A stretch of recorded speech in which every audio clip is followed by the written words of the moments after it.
Hey guys, tonight we are slipping quietly through a monastery gate, the wood worn smooth by centuries of hands, the iron hinges creaking like an old man's knees.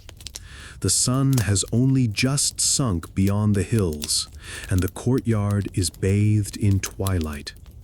You can almost smell damp stone, beeswax candles, and the faint whiff of sheep that were herded past earlier in the day. Inside the cloister walls, the monks are settling into their rhythm of prayers and work, their sandaled feet whispering across flagstones. Now, you probably won't survive this. Living the life of a medieval monk wasn't exactly a spa retreat. Your day would start before sunrise with chants in an unheated chapel. Meals would be as plain as boiled peas, and talking was limited by rules you'd almost certainly forget to follow. But it's in this quiet, relentless world that the mystery of animal bones and writing ink begins. So, before you get comfortable, take a moment to like the video and subscribe, but only if you genuinely enjoy what I do here. And if you're watching right now, tell me in the comments where you're listening from and what time it is in your corner of the world. Now, dim the lights, maybe turn on a fan for that soft background hum, and let's ease into tonight's journey together. The monastery at nightfall is both peaceful and strange. You trail behind a monk carrying a lantern, its flame wobbling in the breeze. The walls are thick, meant to keep out raiders, but they also lock in the smells: stewed cabbage, candle smoke, and a hint of charred something coming from a side workshop. That charred something, as you'll later discover, might well be a pile of animal bones roasting down to carbon, destined for the ink that will preserve prayers, laws, and sometimes cheeky doodles in the margins. You watch as the community finishes Compline, their final prayer of the day. The voices echo in Latin, low and steady, like the rumble of bees in a hive. The flicker of torches against the frescoes makes shadows of saints waver like they're breathing. After the last Amen, the monks bow and disperse into the cloister walk, their habits brushing against the stone. Silence descends. One monk nods at you, a quiet invitation. You follow him down a side passage. The lantern light reveals racks of drying herbs, jars of powders, and bundles of quills. There are no labels. Recipes here are learned by memory, whispered from one brother to another. The smell intensifies, a blend of vinegar, smoke, and the unmistakable tang of burnt marrow. It feels like a secret corner of the monastery, away from the grand altar and solemn chanting. Here, the practical alchemy of making ink unfolds. And remember, at this point in history, books are so rare that a library of 30 volumes is a serious brag. One wrong ink recipe and an entire gospel manuscript could fade into nothing within decades. You glance at a shelf, little clay pots sealed with wax, each filled with some ingredient: charcoal from oak galls, soot scraped from lampblack, ground minerals, and, tucked at the back, a bundle of slender bones, bleached pale. You realize with a start that they are leftovers from dinner, carefully cleaned. To your modern mind, this is recycling at its most creative, but to the monks, it is normal, even holy, nothing wasted. A mainstream fact here: many monastic scriptoria across Europe used bone-black pigment made by burning animal bones at high heat, producing a fine carbon powder. That powder mixed beautifully with binders like gum arabic, creating an ink that clung to parchment for centuries. A quirky tidbit. Sometimes the monks didn't just use cow or sheep bones, they experimented with fish bones or even eggshells, though the results were notoriously streaky. And a scholarly debate still lingers. Did monks develop this bone-black recipe themselves, or did they adapt knowledge from older Roman and Arabic traditions of pigment making? The answer drifts in the shadows, uncertain. As the lantern light swings across the workshop, you notice a half-written page resting on a desk. A quill lies beside it, the nib dark with fresh ink. The words, lines of psalms, are so carefully formed that each one looks like it took a breath to shape. And you imagine the quiet drama of this process, a living cow grazing in a field, its hide someday scraped into parchment, its bones burned into pigment, its existence literally embedded in scripture. In a monastery's economy, an animal was not just food, but a partner in the divine act of writing. You lean closer to the hearth. A monk stirs the embers, and the faint sound of brittle bone cracking under heat drifts upward. It's strangely soothing, like a campfire, though the scent is more pungent. You picture a future scholar, hundreds of years later, peering at this very ink under a microscope and finding tiny traces of calcium and carbon, proof that bones had once lived, breathed, and now linger in every word. The night deepens. Somewhere in the distance, an owl hoots, muffled by thick walls. You realize that the monastery is alive not only with prayers, but with the quiet industry of crafts like this. Bone turned to ink, ink turned to scripture, scripture turned to timeless legacy.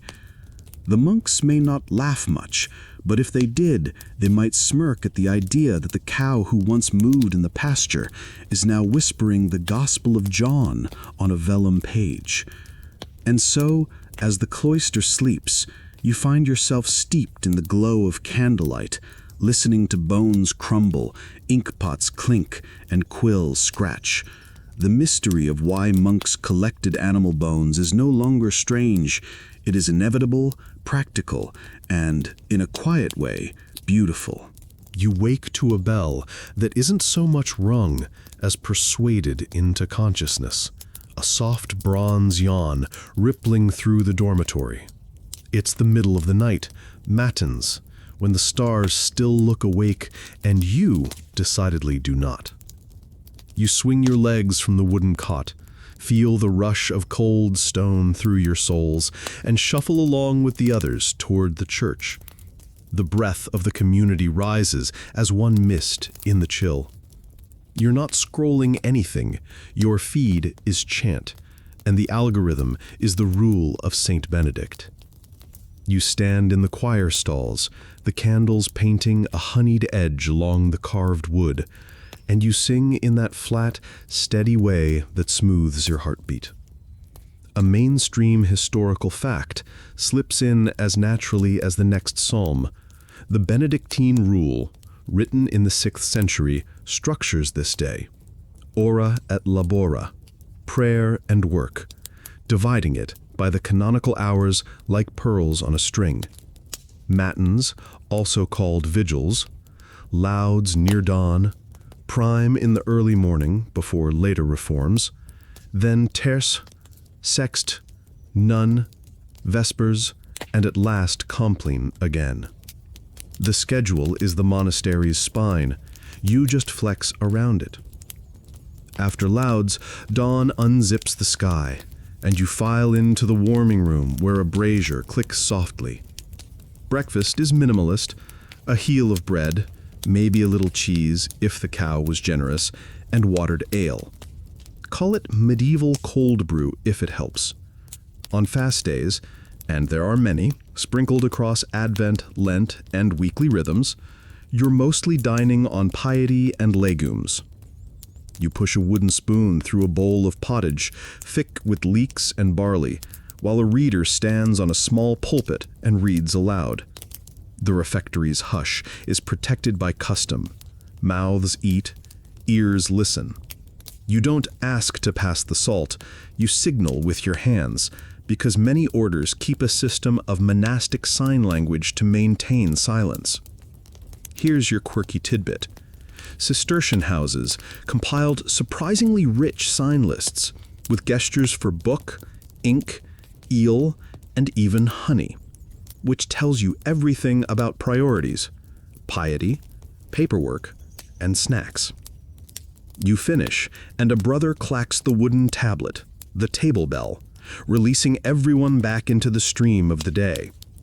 You taste a lingering sweetness of honey, and remember, faintly, the sharper tang from last night's workshop: smoke, vinegar, char. Already, the rhythm is making room for that other chapter of the day, the part where bones become useful again. Prime, and yes, in this medieval world, prime is still very much on the calendar, drops you into the practical side of life. You trudge past raised beds bulging with wintered cabbages, past the fish ponds rippling under a light skin of mist, past the guest house where a weary traveler is being handed a bowl of something warm, because hospitality is not optional here. You might be assigned to the garden, tugging weeds with a meditative patience that would put modern mindfulness apps out of business. Or you're in the bakehouse, learning that ovens radiate a sleepy sort of thunder. Or, lucky you, you're headed toward the scriptorium and the workshop nearby, where little clay pots and bundles of quills live. You parse out the morning by bells. Terce, mid-morning, a breath of prayer that rinses the mind. Sext at noon, when the sun climbs and even the stone walls seem to sigh. Between these punctuations, you work. If your task is in the kitchen today, you notice how bones collect themselves almost naturally. Lunch, again, modest, leaves chicken bones, mutton bones, a scatter of fish spines. Nothing goes to waste. The cook saves the broth, the cellarer saves the fat, and a brother with ink-stained fingers, who now and then smells faintly of vinegar, saves the clean, pale lengths for later. No one shouts, "Don't throw that away, it's for art." But that's the idea. Here's joke number one. Your monastery doesn't do meal prep so much as centuries-long archival prep. Every scrap is a footnote in a recipe, and nothing gets composted without an argument from a practical brother who's thinking about pigment. Remember that little whisper from last night, the cow in the gospel? The kitchen is where that whisper begins, with a stack of rinsed bones drying near the hearth, politely waiting to become language.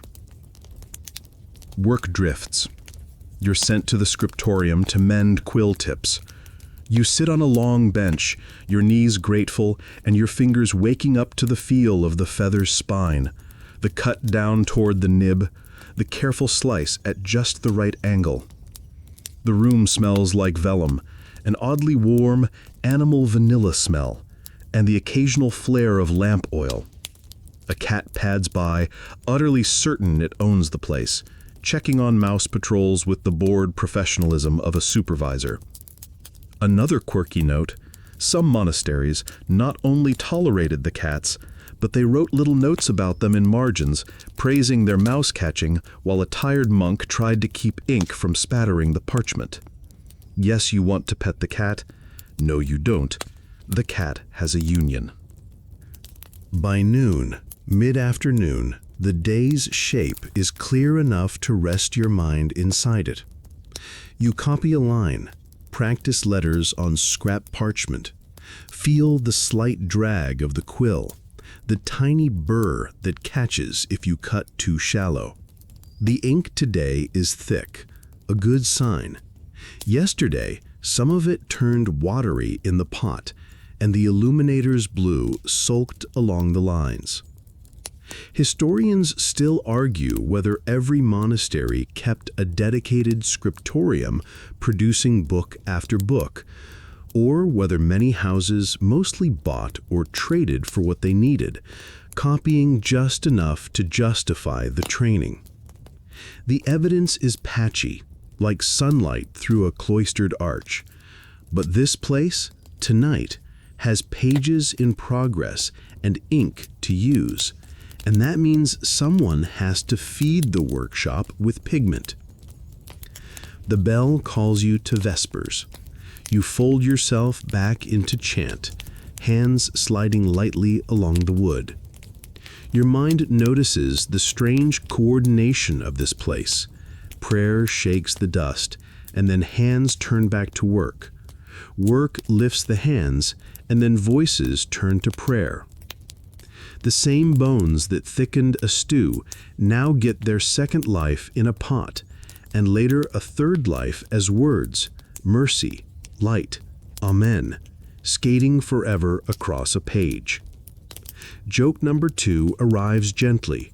You realize your calendar app in here is a sundial with notifications by bell, and there's no snooze button except humility. Evening brings the refectory's glow. The reader's voice has that rill of water quality you could sleep to. You take a bite of something soft, peas perhaps, or a slice of cold fish, and a draught of small beer. A mainstream fact folds in with the steam. Monastic diets vary by region and order, but many houses brew their own ale, a safer drink than raw water, and a source of calories for long fasts. Some even keep careful tallies of daily allowances. You wonder if your modern fitness tracker would just give up here and go take vows. After the meal, the practical magic begins again. Bones are gathered into a clean basket, a little procession that looks nothing like relics, but feels a bit like devotion anyway. You follow as they go not to the midden, but to a side room, the workshop you've already begun to know by scent. No one narrates, they don't need to. The rhythm has created a space after supper, before compline, when tasks that don't belong in the rush of daytime can happen without hurry. There's time for experiments, for the kind of slow craft that rewards patience and remembers failures. Historians still argue whether the silence kept during work was as strict as the rule suggests, or if daily reality softened it with practical murmurs. That pot is too hot. Pass the gum. The cat knocked over the ink again. Whispered under breath when nobody official was looking. Your own ears catch only the soft clank of ceramic and the sigh of the brazier. You get the sense that secrets live here, not scandalous ones, but recipes, proportions, a certain feel for when bone is ready for the next step. Knowledge is muscle memory as much as it is instruction. Compline comes. You return to the church, and the room wraps around you like a cloak. The final prayers of the day nestle into your chest, and you breathe easier. Joke number 3 sidles by in the dark. If modern you tried to keep this schedule unaided, you'd be the only person to fall asleep during the bell. Fortunately, the monastery keeps you upright, like a friend with firm boundaries and an early bedtime. You drift back toward your cot after the final Amen, but your mind hangs a moment at the workshop door. The bones in the basket gleam like slim moons. Tomorrow or the next night, they'll move toward the fire. For now they rest, and you rest, and the timetable has done what it was designed to do. Make space for prayer, labor, study, charity, and the odd crafts that make language material. In a world where texts can evaporate with a dead battery, this feels reassuringly solid: bells, bread, and a calendar that turns scraps into scripture. You pull the blanket over your shoulders, and the last thing you smell is that faint thread of smoke, like an ellipsis at the end of the day, telling you the sentence isn't over yet. It's just pausing for breath. Morning comes in a wash of pewter light, and you find yourself carrying a single sheet of parchment like it's a sleeping bird you don't want to wake. The librarian, more keys than a janitor, fewer smiles than a saint in stone, unlocks the armarium, the book cupboard. You slide the sheet onto a lectern where a thick volume waits under a chain. Yes, a chain. Books here wear jewelry, not for fashion, but for security. A chained book is a reminder that knowledge is portable wealth that must be gently anchored to the room. You run a finger just above the page, not touching, feeling the air tense with the fact that one smudge, one bad ink batch, might turn months of work into an elegant disaster. You already know the monastery's schedule is more reliable than the weather, but the economy of the place is quieter still. Everything funnels toward text. Without good ink, the chants you sang evaporate into stone, and the rules that govern your sleep and soup fade to rumor. Ink is the battery that keeps memory charged. Finite, yes, but if mixed well, surprisingly long-lived. That's why when the cellarer counts the kegs and the almoner counts the loaves, someone else is counting gum Arabic lumps and oak galls as if they were coins. A mainstream fact floats in like the note after a bell. A full-sized medieval Bible could take years to complete, and depending on size and script, hundreds of animal skins to produce. The parchment alone is an investment you could trade for land or favor. Gold leaf dazzles on the margins, sure, but it's the black text that does the heavy lifting. The calendar of feasts, the psalms you chant by heart, the legal formulae that bind donors to promises. If gold is the halo, ink is the heartbeat, steady and dark. You watch the librarian test yesterday's ink on a scrap, just a line, slow and thoughtful. It dries to a solemn black. Good. Bad ink sulks to brown or runs like gossip. Iron gall ink, made from crushed oak galls, water and vitriol, has been the continent's workhorse since late antiquity, and you feel its seriousness. It bites into parchment just enough to cling.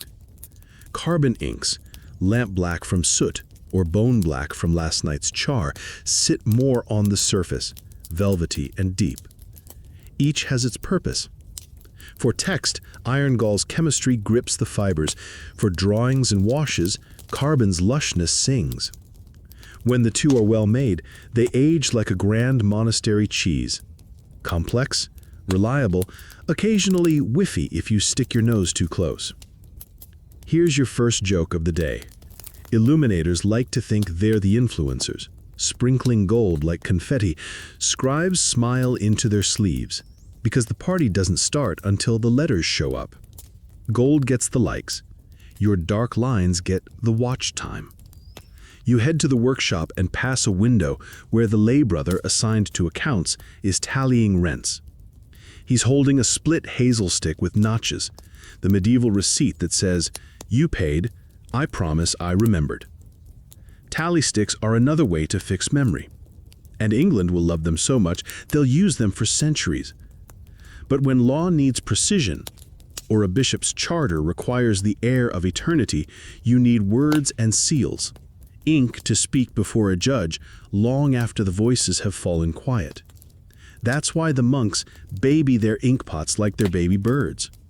At the bench, you stir a pot where yesterday's iron gall brew has settled. Oak galls, those odd, knobbly growths on oak leaves, made when tiny wasps persuade the tree to build a fortress for their larvae, are loaded with tannins. Soak and crush them, add green vitriol, and watch magic happen as a pale liquid oxidizes to gray, then black upon exposure to air. A quirky tidbit. Some recipes ask for wine or vinegar to steep the galls, a few call for a dash of urine, and you decide that's one vintage you'll skip at dinner. Still, monks are practical, and if it fixes the text, it's on the table. Metaphorically, please. You think of supply lines the way a monk does, not like a merchant. Gum Arabic doesn't grow on these chilly hills. It clings to acacia in warmer lands. Somebody, caravans, ships, middlemen with excellent memories, moves it north and west so your letters won't flake. Lamp oil, vitriol, pumice for erasing, fine sand for drying, each is a link in a quiet chain that binds your little workshop to deserts and ports, abbeys and fairs. Historians still argue whether the boom in book production that sweeps the 12th and 13th centuries owes more to monastic scriptoria or to the rise of urban stationers feeding universities. But either way, the river of ink widens, and the sources that feed it become lifelines. You check a shelf of parchments, some new, some suspiciously thin. Palimpsests live here, pages scraped and burnished to reuse because fresh skins cost more than patience. If the prior says a text must go, it goes. You scrape, wash, smooth, and write again. Under ankled light, ghost letters sometimes bloom through, pale as old scars. Iron gall ink can bite deeply enough that its memory resists the knife. It's a humbling reminder. Even when you try to forget, ink remembers. The cat from yesterday slips in like a rumor and sits squarely on a rolled charter, because of course it does. You lift the animal and get the look that says, "You are staff." The parchment warms under your palm. You picture, not very helpfully, a future century where someone finds cat paw prints on a page and smiles across 800 years. Joke number 2. If there were patron saints of marginalia, the cat would petition for canonization on grounds of service. You watch the illuminator test carbon black beside iron gall in a margin. The bone black velvety, the iron gall ink shining wet, then settling to matte certainty. "See," he murmurs with his eyes because speech is rationed. "This outline holds the figure, this wash fills it." You nod. The theology of craft is simple: form and spirit. Without the form of letters, the spirit of meaning goes wandering like a sheep. Without durable ink, form dissolves and the spirit takes a nap in the moth-eaten blanket of forgetfulness. A mainstream detail with numbers lands softly. A scribe hand copying a gospel might manage a few well-formed pages a day. An entire massive Bible in a neat texturous script could occupy a team for years.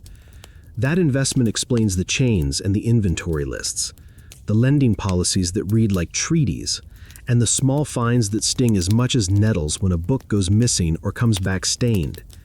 In some houses, borrowers swear oaths. In others, the librarian's glare suffices. You consider alternatives again. Wax tablets for quick notes with styluses clicking like beetle legs. Potsherds in the Mediterranean world pressed into service as scratch paper. Birch bark letters up in Novgorod where winter has a backbone. All useful, all cheap, all temporary. For permanence, you need the holy trinity of the page: good skin, good ink, and a careful hand. Remember the smell in this room? Vinegar, charred marrow, warm glue. That's the scent of permanence trying to happen. But permanence has its perils. Poorly made iron gall inks can turn corrosive, eating the page like regret, while lazy carbon inks can smudge and never quite settle. So you listen to the old brother measure by feel. The glug of gum, the color of the brew, the way a drop stretches between finger and thumb before snapping. He's using a recipe that probably never lived on parchment, a tradition transmitted by practice and a dozen quiet corrections. When it works, the pages lie flat, the lines are true, and the letters sit in the parchment as if grown there. Your third joke arrives with a grin you keep behind your teeth. Someone once tried to save time by diluting the ink, and the prior's comment, delivered with saintly calm, was essentially, "The word of God should not look like it needs a nap." The hint was taken. The next batch could have passed from midnight in a jar. By afternoon, you're writing. The quill whispers. Each letter stands like a tiny pillar. You blow gently, no huffing, you learn that the hard way, and the page exhale dries with dusting sand. You realize ink mattered more than gold isn't metaphor, it's budget logic. Gold leaf, once applied, shows off. Ink affirms titles, transmits law, preserves music, instructs novices, and anchors the memory of donors whose generosity keeps the beans and barley flowing. A monastery can survive without glitter. It cannot function without text. You look again at the bones in a basket near the hearth. Future blackness, future lines, future sentences. In a week, some will be ash. In a month, ash will be wash. In a year, a student will trace a finger along a rubric and chant by it. The chain on the book is there the same reason you lock your door. Not because you're afraid, but because what you keep inside is life. The bell leans its weight into the room, and the sound moves over your skin like warm wool. You set down the quill. The page looks back at you, loyal and a little proud. Somewhere, the cat knocks over something that wasn't sufficiently centered in its worldview. You smile and don't fix it yet. There will be time. There is always time, as long as the ink holds. The kitchen door creaks open, and the smell hits you before the sight does. A blend of boiled cabbage, wood smoke, and something faintly animal. You step inside and find bones stacked in a wicker basket by the hearth, pale and clattering gently as a brother tips in the day's leftovers. This is not a butcher's shop, but the scraps tell stories. Sheep knuckles from a stew, goose bones stripped clean after a feast day, even slender fish spines that glitter like tiny icicles. Nothing here goes to waste, not in a monastery where each object might have 2 or 3 lives before it's finally buried in earth. You stoop and examine the bones. They're ordinary, yet in the lamplight they glow faintly ivory, like fragments of a hymn that forgot its melody. A mainstream fact to ground you. Medieval monasteries often kept herds of sheep, pigs, or cattle, and their kitchens produced a steady stream of bone material. These bones were sometimes boiled down for broth, sometimes carved into tools, needles, combs, dice, and sometimes, as you are now discovering, dried and saved for ink production. The cook waves you off with flour-dusted hands. He knows the bones are destined for a different set of brothers, the ink makers and scribes. You can almost imagine a medieval group chat. One monk saying, "Don't toss those ribs. Brother Thomas needs them for the Psalms." Practical Recycling, Medieval Edition. Joke number 1. Some bones are already half prepared. A younger brother rinses them in a pail, scrubbing with sand to remove bits of sinew or fat. The result is surprisingly clean, almost sterile, as though preparing them for surgery. Quirky tidbit. In some places, bones were even sun-bleached on cloister walls, letting rain and weather help with the cleaning before they were burned. It must have made for eerie decor, rows of ribs quietly drying where others prayed. You trail after the bone basket as it moves from the kitchen to a storage room near the workshop. The space feels more like a pantry for secrets than a storeroom. Herbs hanging from rafters, jars of powdered minerals, rolls of parchment. In the corner, bundles of bones are stacked by type. long femurs separate from little knuckles, jawbones in a curious pile. You half expect a monk to label them like modern office supplies. Good for ink, good for broth, good for carving spoons. Historians still argue whether bone-black pigment was consistently produced within monasteries themselves, or if it was sometimes purchased from traveling specialists who made carbon pigments on demand. The archaeological record is thin. A few pigment residues here, some workshop notes there. What's clear, though, is that bones were a common raw material, and monasteries were nothing if not resourceful. You kneel by the stack and pick up a rib. Smooth, hollow, light, like the frame of a flute. You imagine how easily it could become something else. A whistle for shepherds, a stylus for wax tablets, or, in this case, fuel for ink that would outlast the whistle and the stylus combined. The rib might not play music, but it will carry words across centuries. One brother chuckles softly as he notices your fascination. He gestures towards a set of bone tools on his belt. A scraper fashioned from shin bone, used to thin parchment. Another reminder: parchment, bones, ink, all three parts of the same animal, converging in one book. Joke number 2. Medieval monks might have invented nose-to-tail cooking before chefs made it trendy. Except here, it's hoof-to-quill. You step outside for air, and the courtyard greets you with quiet. Chickens scuttle near the barn, their feathers catching the last of the light. A monk herds a cow into the byre, the bell on its neck clanking gently. You suddenly realize every animal here has a double destiny.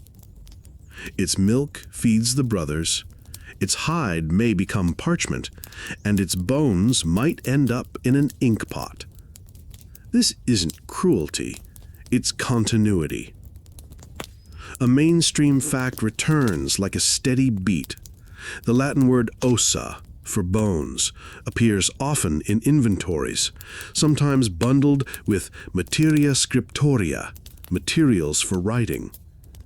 Even administrative lists quietly acknowledge the bone's role in knowledge-making.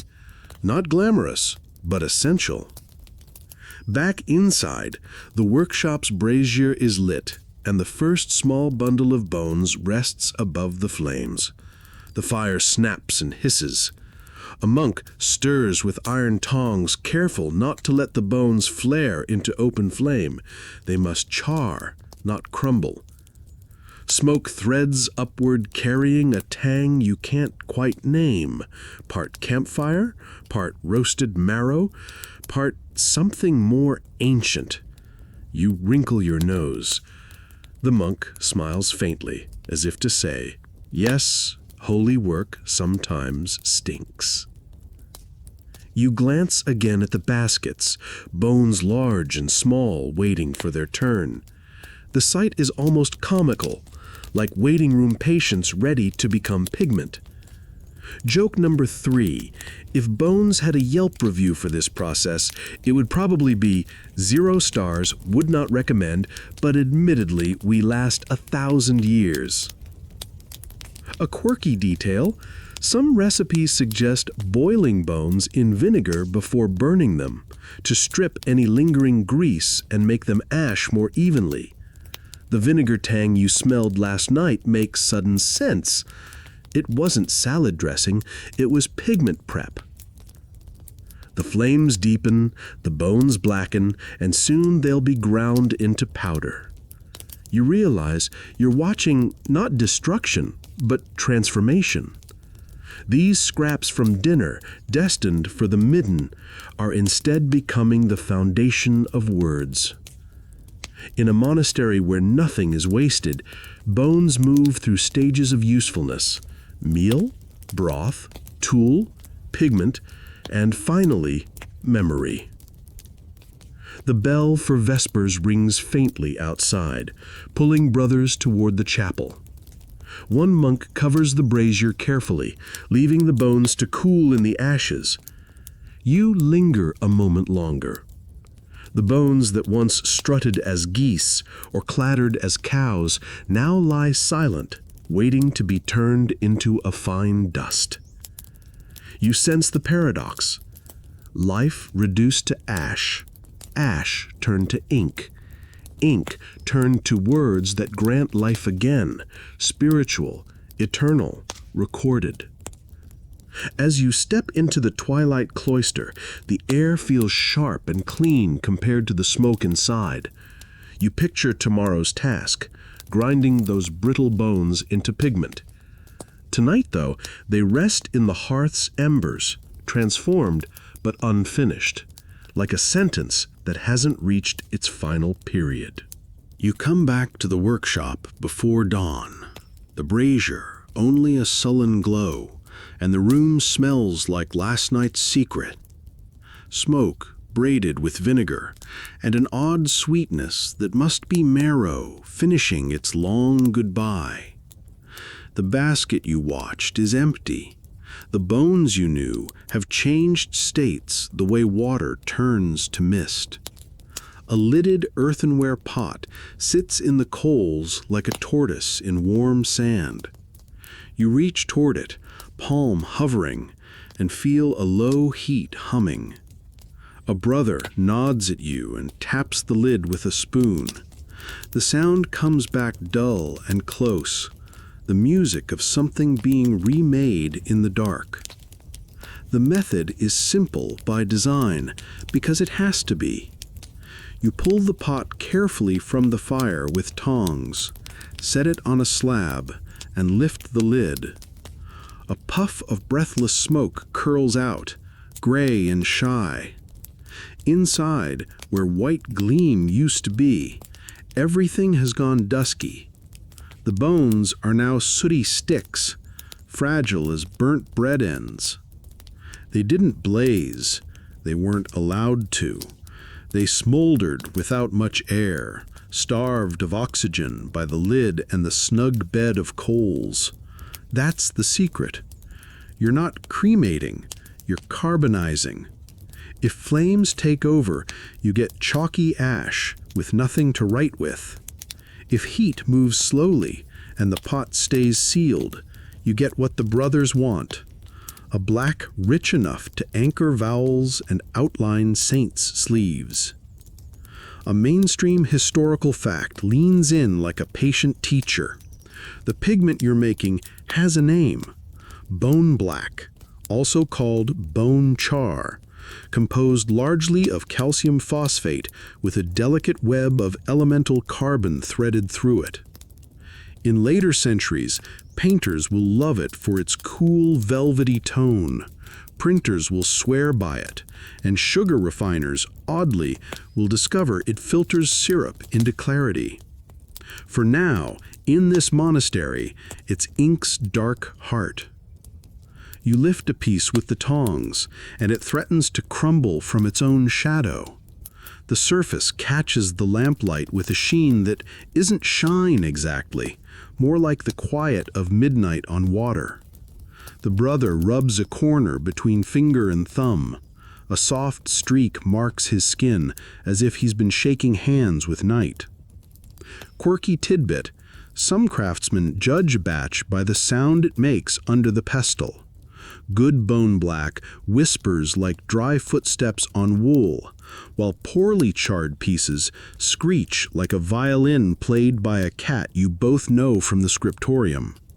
You do not invite the cat to the grinding party for reasons of product quality and furniture safety. This turning of bone into black is a choreography of heat and patience. First, you dried and degreased. Remember the vinegar bath, the sand scrub, the sun bleaching along cloister walls that gave everyone the feeling the architecture had teeth? Then the covered burn, Here, in a pot or an iron box if you're fancy, nestled in coals so heat can move inward without flames licking away the carbon you're trying to keep.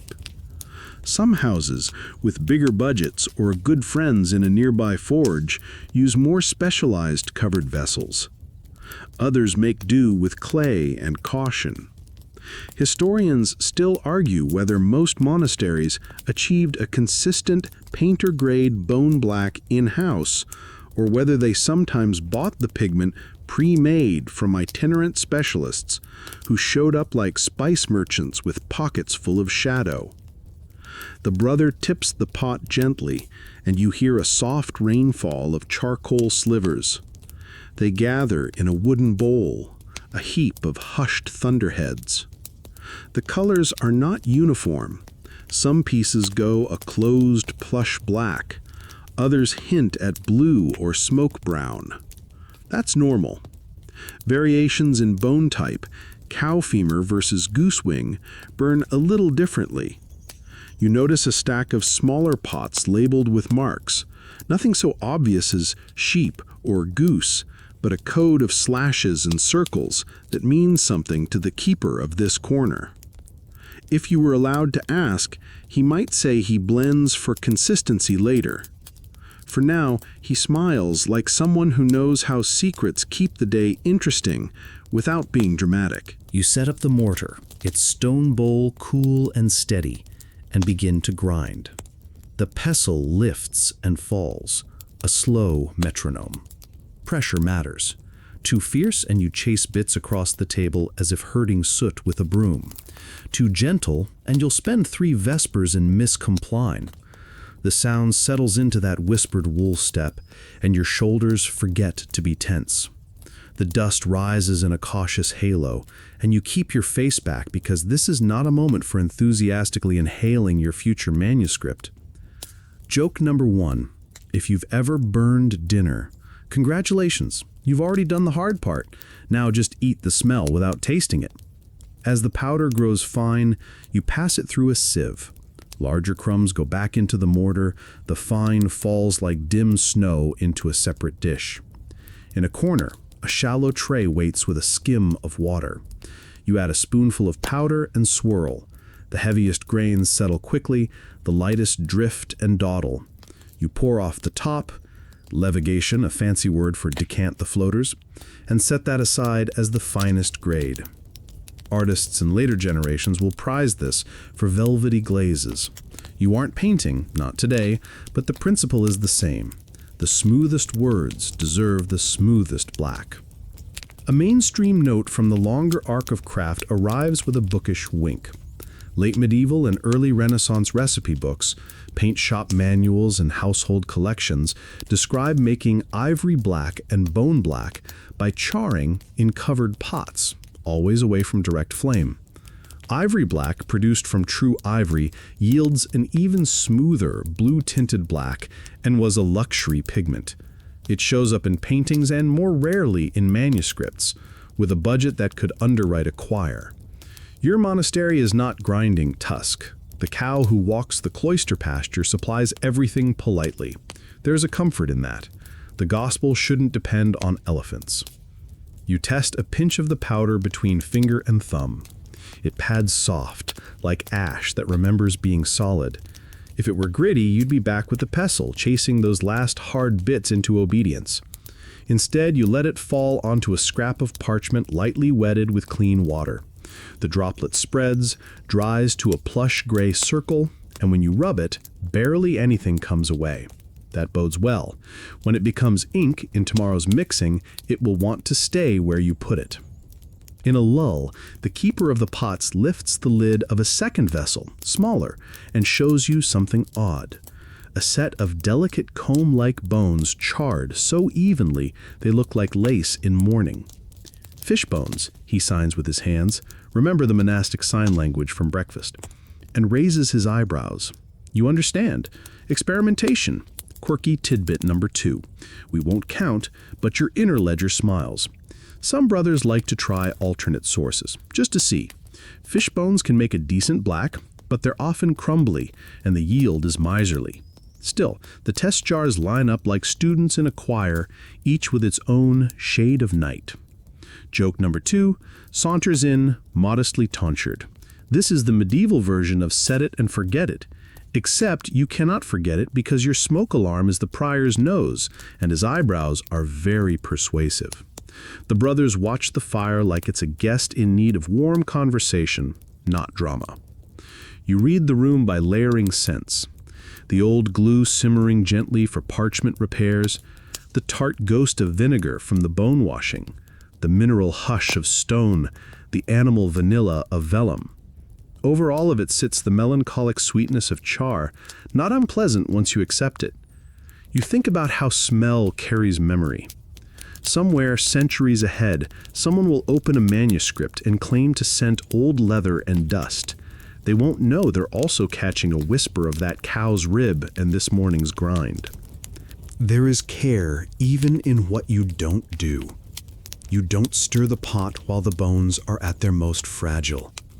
You don't lift the lid too early because oxygen will grab the carbon and turn your effort to gray-white nothing.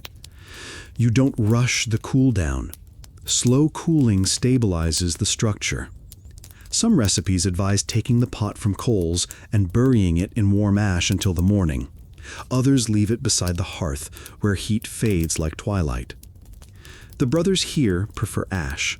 Less temptation for the curious and less risk of someone tipping it with a sleeve. Historians still argue whether specific time and heat profiles matter much with low-tech fires, or whether "don't be foolish with your flames" covers most of it. Your own experience after one long, blinking watch says, attention is the whole craft in miniature. Joke number 3 arrives precisely when your arms begin to complain. You wonder if the rule of St. Benedict had a secret chapter titled On Core Strength Through Mortars, and then decide it probably did, written very small between humility and obedience. By late morning, you have 3 grades of powder in 3 little jars, corked and labeled with discrete marks. You resist the pull to dump them into a sticky pot. That's tomorrow's game, mixing bones with gum and water until black learns to be ink. Today is about making night that will behave. The keeper tucks the jars on a shelf away from damp, away from drafts, away from cats. You clean the mortar with sand until it squeaks and then hums, and you upend it to dry. Before you leave, you take a last look into the first pot. At the bottom, a piece has kept its shape, a rib's long curve, now light as false sleep. You could crush it to powder in 3 presses, end its architecture for the sake of smoothness. Instead, you hold it a moment. It looks like a punctuation mark, some long, elegant dash. The animal that bore it grazed in weather, flicked flies with its tail, leaned into the fence when it itched. Now its rib is almost language. That's not sad. That's useful. And in a place like this, usefulness is a kind of blessing. You set the piece down.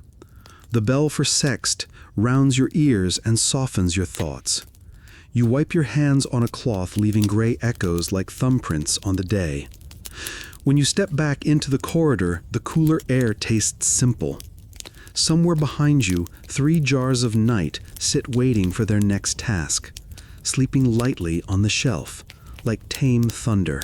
You settle at the mixing bench the way a swimmer settles at the pool edge, your hands hovering above jars that look like they contain small thunderstorms.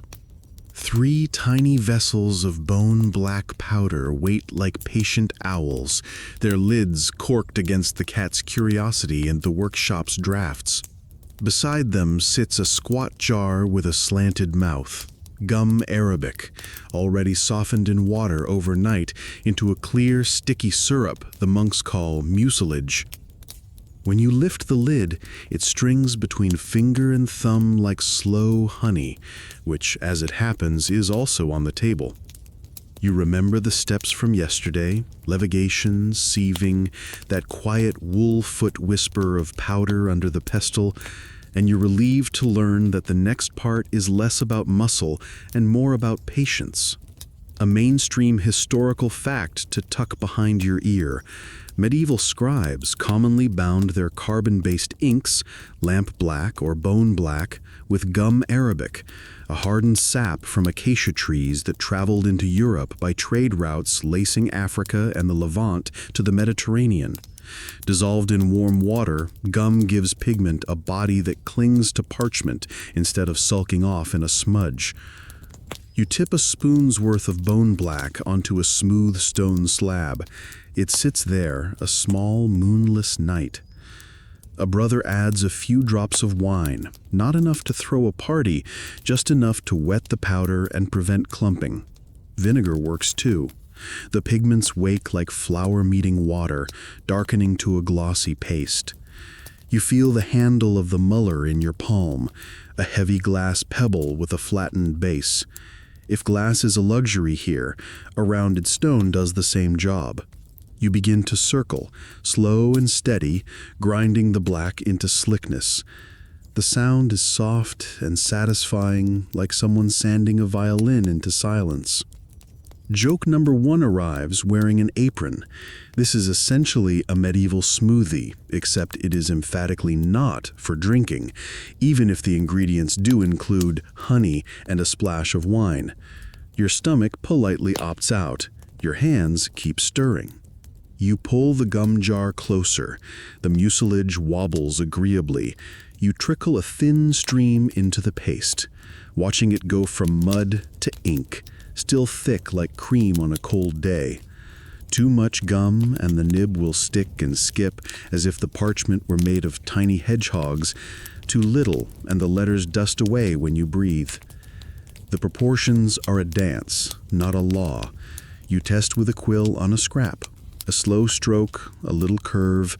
The line dries to a deep plush black that sits on the surface with quiet confidence. You touch it, and your finger comes away clean. Better than last week when someone's overenthusiastic gum turned the page into a crust. The illuminator still won't let that brother forget it. "Nice grout," he signed, deadpan. Honey waits its turn. A tiny spoonful goes in, a humectant, you're told, keeping the ink from drying to a brittle leaf in the pot and retarding cracking on the page. Quirky tidbit: some craft books suggest a drop of egg white, glare, whipped and settled, for an extra gloss and bind, while others whisper about fish glue or isinglass shaved from sturgeon bladders.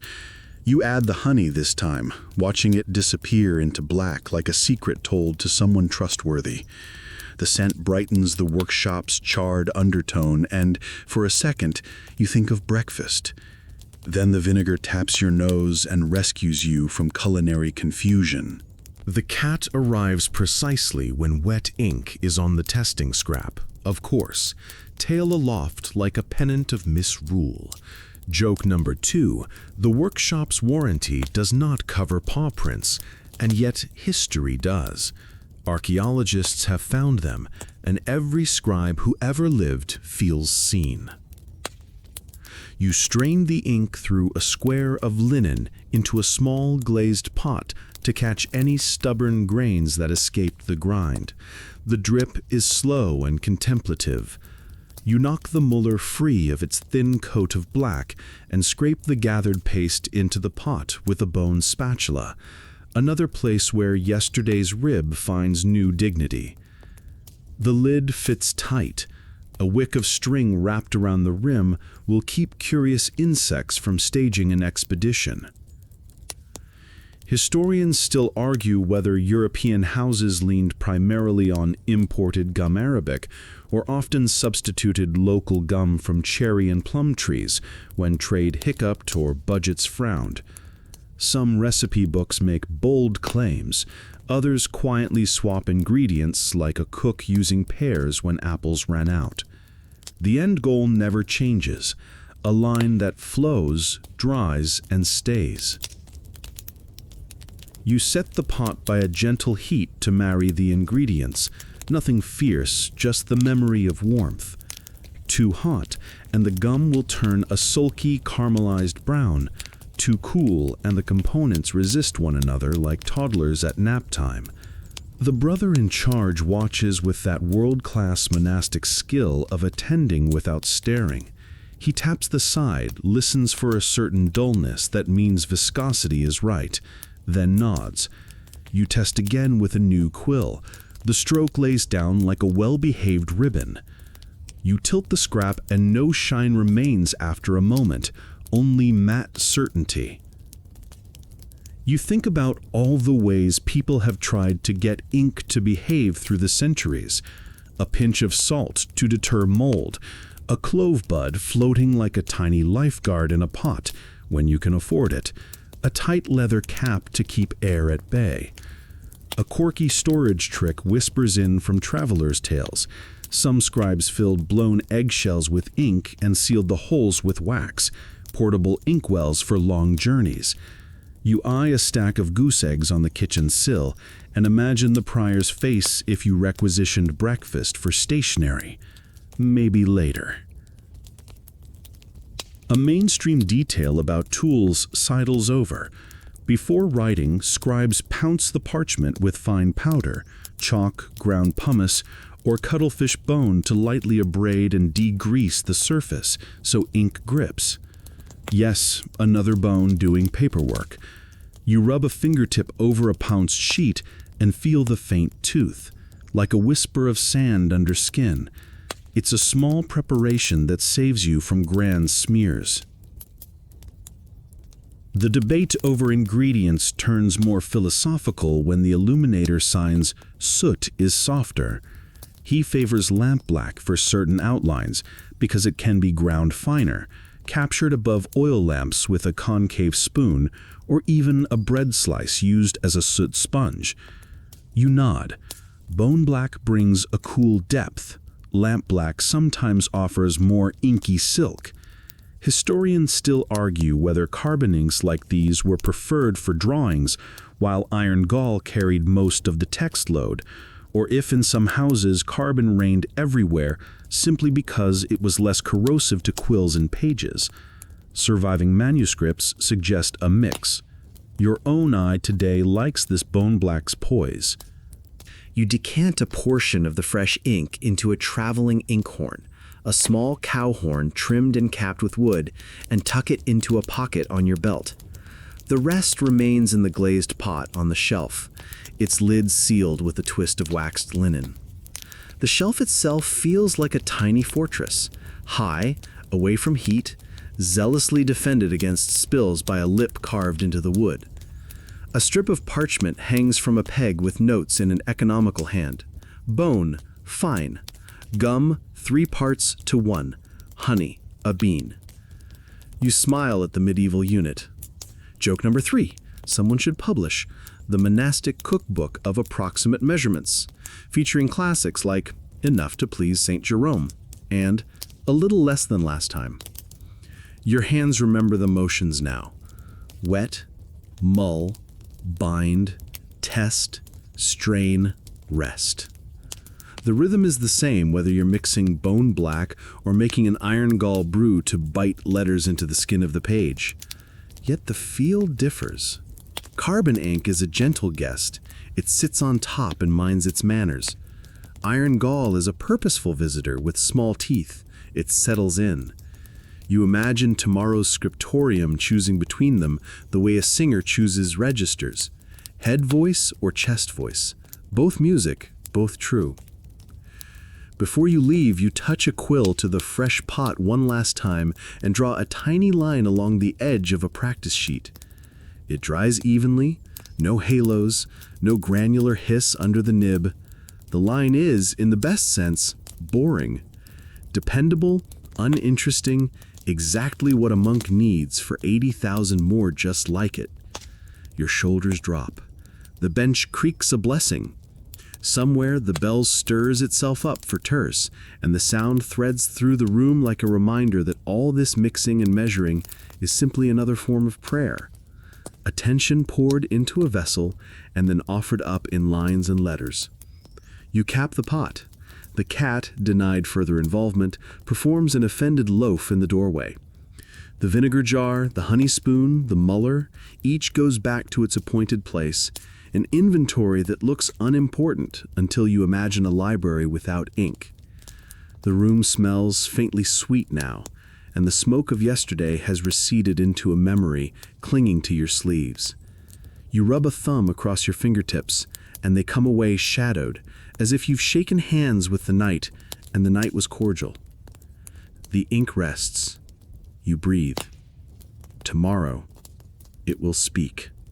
You push open the scriptorium door, and a long hush greets you, the kind that isn't empty, but full, the way a seashell holds the sea. Light lays itself across the room in polite rectangles where narrow windows face south, and every desk seems to hum with the same quiet intent. You feel the air, a dry coolness from stone, a faint animal warmth from parchment, and that shy sweetness of honey still clinging to the fresh ink you mixed. Lamps wait in iron brackets for later. For now, daylight does the careful work. Your desk is a slanted board with a lip to keep the page from traveling, a ridge that your wrists will come to love. The tools are small and exact, a knife with a bone handle for trimming quills and scraping mistakes, a lead plummet for drawing lines, a pumice stone, a bit of chalk for pouncing, a horn inkwell, and a tin of sand for drying. Your quills lie in a bundle, feathers neat as monks in procession, goose for everyday work, swan if you're fancy, crow if you need a firm, small hand. You pick one up and test the nib, pressing it lightly to your thumbnail. The slit opens obediently, a small mouth ready for consonants and vowels. You start with the ruling. The page is blank, only in the way a field is blank before plowing. You lay a straight edge and pull the lead down, faint gray lines whispering themselves into being. At the margins, you see little pricks, tiny holes the width of a pin, made with an owl so the lines keep faith from one side of the sheet to the other. A mainstream historical fact walks in and takes a seat.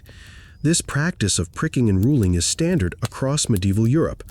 Open old Bibles and charters under raking light, and you can still see the ghost grid that kept text marching neatly, 2 columns, regular as breath. Without those lines, pages go downhill in a way that would make the prior adopt a tone. You sit, and the board meets your forearms. The exemplar, your model text, rests on a stand at eye level, chained to the desk like a well-behaved dog. You copy by sight, a few words at a time, eyes shuttling between source and destination. The quill dips, rises, dabs, and you begin. Textura letters, straight-backed and close, each a little fence post marching the pasture into order. Joke number 1. Medieval ergonomics come with exactly 2 features, a board and hope. The first lines are always a negotiation. The quill wants to dig, the parchment wants to shrug. You angle your wrist, soften your grip, breathe. The ink you mixed yesterday answers kindly. It sits where you put it. No feathery bleeding, no sulky shine. The scratch is a small river sound, soothing enough to lull you if you weren't busy balancing consonants. You space the words in a way that later readers will thank you for. Some scribes forget. Posterity sends a polite, exhausted wave. A quirky tidbit leans over your shoulder. When you reach a natural hole in the parchment, because skins are skins and life comes with openings, you don't panic, you steer around it. In some manuscripts, scribes stitched holes with colored thread that later illuminators turned into flowers. Others wrote right over the gap, letters bridging the little sky. The page is never perfect, it is cooperative. The room moves without moving. You hear a faint hiss where another scribe draws a red rubrica, guiding titles at breathe the word rubrica, red earth, from a separate pot. A boy, yes, sometimes boys learn here, clever fingers still growing into patience, runs a brush lightly across a margin, testing for dust. Somewhere, someone turns a page, and the sound is a soft sail filling. The cat performs a silent inspection from the windowsill, tail like a metronome. You keep your inkwell covered because you have learned. As letters accumulate, you settle into the discipline of the hand. Carolingian minuscule from earlier centuries sits in your mind as an ancestor, clear, rounded, standardized in Charlemagne's courts to tame the chaos of scripts across regions. A mainstream fact to tuck. That standardization improved legibility so well that humanists in the Renaissance mistook it for ancient Roman writing. Their revival of it gives us the typefaces you know. Your current page, though, lives in later Gothic habits. Tight, vertical, efficient with space, the script of crowded cities and busy universities.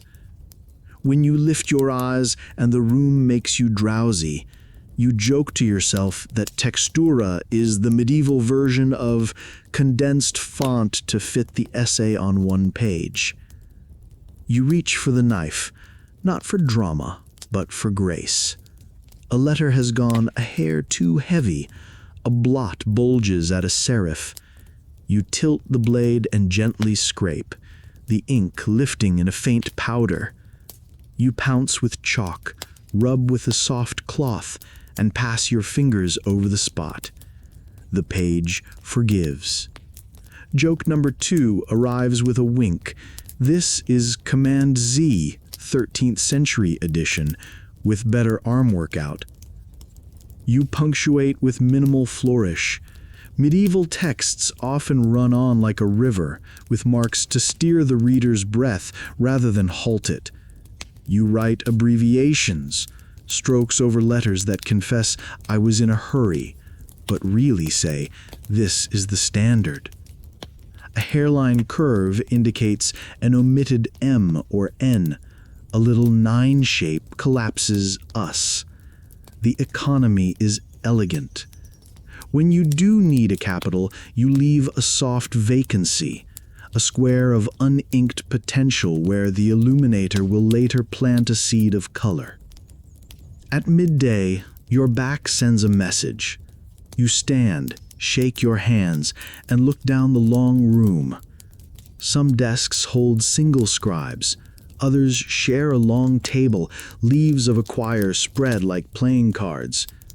Historians still argue whether monastic houses typically worked in teams by dictation, one reader, many scribes, or mostly in silent visual copying, eye to eye with the exemplar.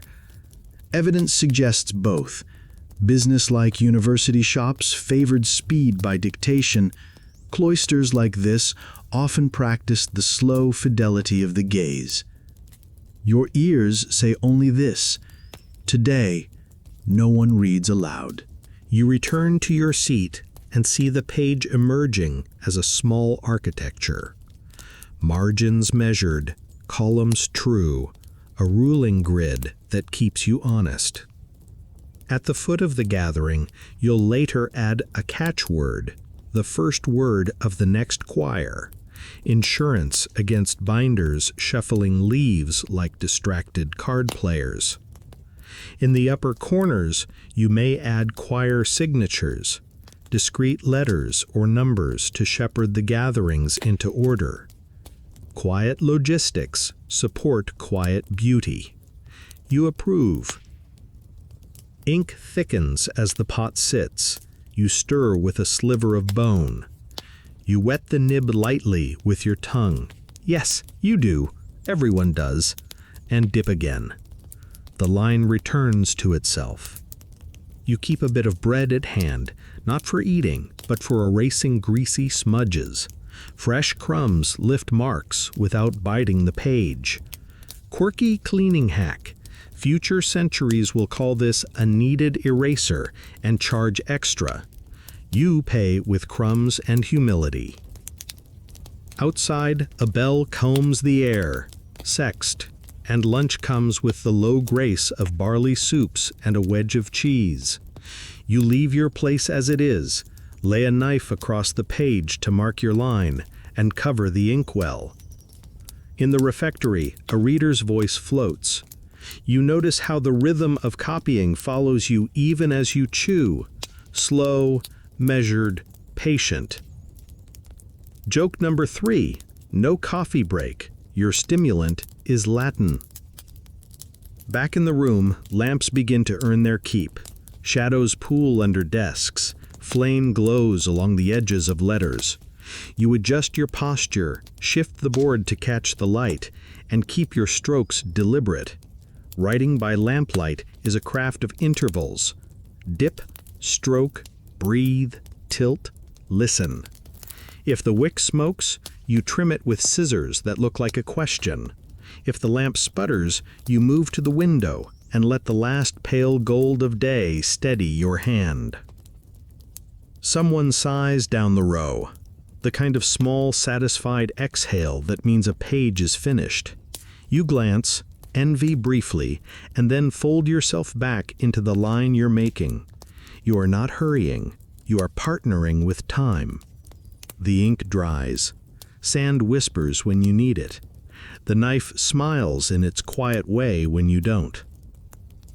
As twilight deepens, you close the day's work with a small colophon to yourself. Nothing elaborate, just a note in your head. Here I was, and the ink behaved. Somewhere, miles of channels away, traders lead gum Arabic along desert roads, and shepherds keep geese fat against winter. The bones you ground into darkness yesterday have become the voice of this page. It's an ordinary miracle, and you get to perform it with a feather. The bell gathers you for vespers. You cover the inkwell, slide the quill into its bundle, and place a clean sheet over the page to keep dust and cats from collaborating. The room releases you without hurry. You step into the corridor and carry with you the scratch of the quill, the gray comfort of lead lines, the faint sweetness of honeyed ink. The scriptorium quiets behind you, but the letters keep talking to the page, as if they can't help themselves. When you return after prayers, the last task is simple. You check that everything has dried to certainty. It has. You smile a little at how uninteresting the page looks. Not plain exactly, but calm, like a pond holding the sky. This is what you were after all along. Words steady enough to let the meaning be the drama. You pinch out the lamp, and its smoke draws a single line that would make any scribe proud. You settle back at your desk and feel the margins looking at you. Those wide, pale avenues that the text politely refused. The quiet space where the page breathes. You've kept them clean so far, like a freshly swept cloister walk. But the room around you is full of whispers. A soft snicker 2 tables over. The barely contained smile of the illuminator uncapping a tiny pot of red. You know what's coming. The margins are about to get interesting. You test your pen on a scrap, those little practice zigzags and alphabet ladders that scribes leave like fingerprints, and then, with the same ink that behaved so admirably for psalms, you let your wrist loosen. A small curve, a little ear, a whisker. Suddenly, there's a rabbit, upright, ears cocked like tiny sails. He looks like he's waiting for a bus that won't come for 600 years. With 2 more strokes, he's holding a spear. You add a grin you're not entirely proud of, and the page looks back at you with a conspiratorial tilt. Mainstream fact glides in, unruffled. Medieval manuscripts, especially from the 13th and 14th centuries in England and France, teem with marginalia, the little drolleries that parade rabbits with weapons, snails in armor, foxes preaching to geese, bishops chasing bees, and musicians lodged in the mouths of fish. Open the Gorleston Psalter or the Luttrell Psalter in your mind, and the edges of devotion start to giggle. The core text stays solemn. The edges do cartwheels. You add a snail. Of course you do. It's a tiny, dignified beast, helmeted like a walnut with ambitions, facing down a knight who suddenly realizes his training never covered this. The knight's plume droops at a tragic angle. Your line is swift and sure thanks to yesterday's bone black. The shell gleams glossy where the ink pools for a breath and then dries to velvety calm. You consider a caption, Latin for slow and steady with a wink, but decide the silence is funnier. Joke number 1. In 1,000 years, someone will open this book and say, "Ah, yes, medieval memes," and you will accept the compliment from your very long nap. A boy working gesso at the far table peeks over, eyes bright. He is not allowed to laugh, so his shoulders do it for him. The illuminator raises both brows, the sign language equivalent of behave, and then, when the boy looks away, adds a discreet red tongue to your snail. Collaboration achieved. Rules mostly intact. You pretend not to have noticed, the way you pretend not to notice the cat's paw prints drawing on the charter left near the window yesterday. We are all complicit in the art of the margin. Quirky tidbit creeps in with a flourish. Scribes sometimes use the edges for practical things too, little pointing hands called manacles that jab, "Look here," face doodles turning into paragraph marks, even arithmetic. One Irish scribe famously wrote a quick verse about his cat hunting mice while he hunted words. Another, colder soul, muttered in a margin, "The snow is very deep. My candle is short." You nod in solidarity across time. You'd draw a tiny blanket if the prior would allow blankets in margins. Historians still argue whether the warrior snails and villainous rabbits are satire, moral allegory, or the scribe's therapy during a long winter of thin soup. Some say the snail mocks cowardly nobles. Others claim it's a spiritual lesson about humility defeating pride. A few suggested simply a running inside joke that spread faster than a rumor about extra feast day honey. The truth sits in your hand, which is to say it refuses to sit anywhere at all. You like the uncertainty. It leaves room for play. You glance at the text block, Psalms today, and leave the words their space. The doodles keep politely to the edges, lurkers in the periphery. You draw a rabbit turning the tables on a hunter, his arrow pointing fearfully backward. The inversion tickles you. It's the old world turned upside down, a medieval pastime as old as feast day topsy-turvy. Joke number 2 slides in on little paws. Somewhere an abbey's HR department, which is also a single exasperated prior, would file this under role reversal, acceptable in margins only. The tools don't change just because the mood does. You take out the same knife you used to lift a blot, and now you flick a feathered line into a fox's tail. The same pounce that keeps your letters crisp gives the snail an admirable grip on the page, as if he's really hauling his house uphill. For color, if you choose it, a blush of red lead under a white line makes a rabbit's ear look warm. A breath of verdigris turns a field into suggestion. You're careful with the greens. Verdigris can bite the page if overindulged, like a guest who won't leave the party. Bone black stays behaved. It outlines, shadows, defines, then quietly sits. A mainstream scholarly detail leans against the window. Glosses, the neat scholastic notes crowding university texts, once colonized margins with just as much energy as your doodles do here. In law books and Bibles, the authoritative text nestles in the middle while commentary curls around it like ivy on a wall. The habit of thinking in the margins, literally, trained a continent to argue with itself politely with pen. Your rabbits are not glosses, but they share the instinct. The edge is where play and critique get to stretch their legs. You give your snail an opponent's shield emblazoned with a kitchen ladle because sometimes the joke is just that specific.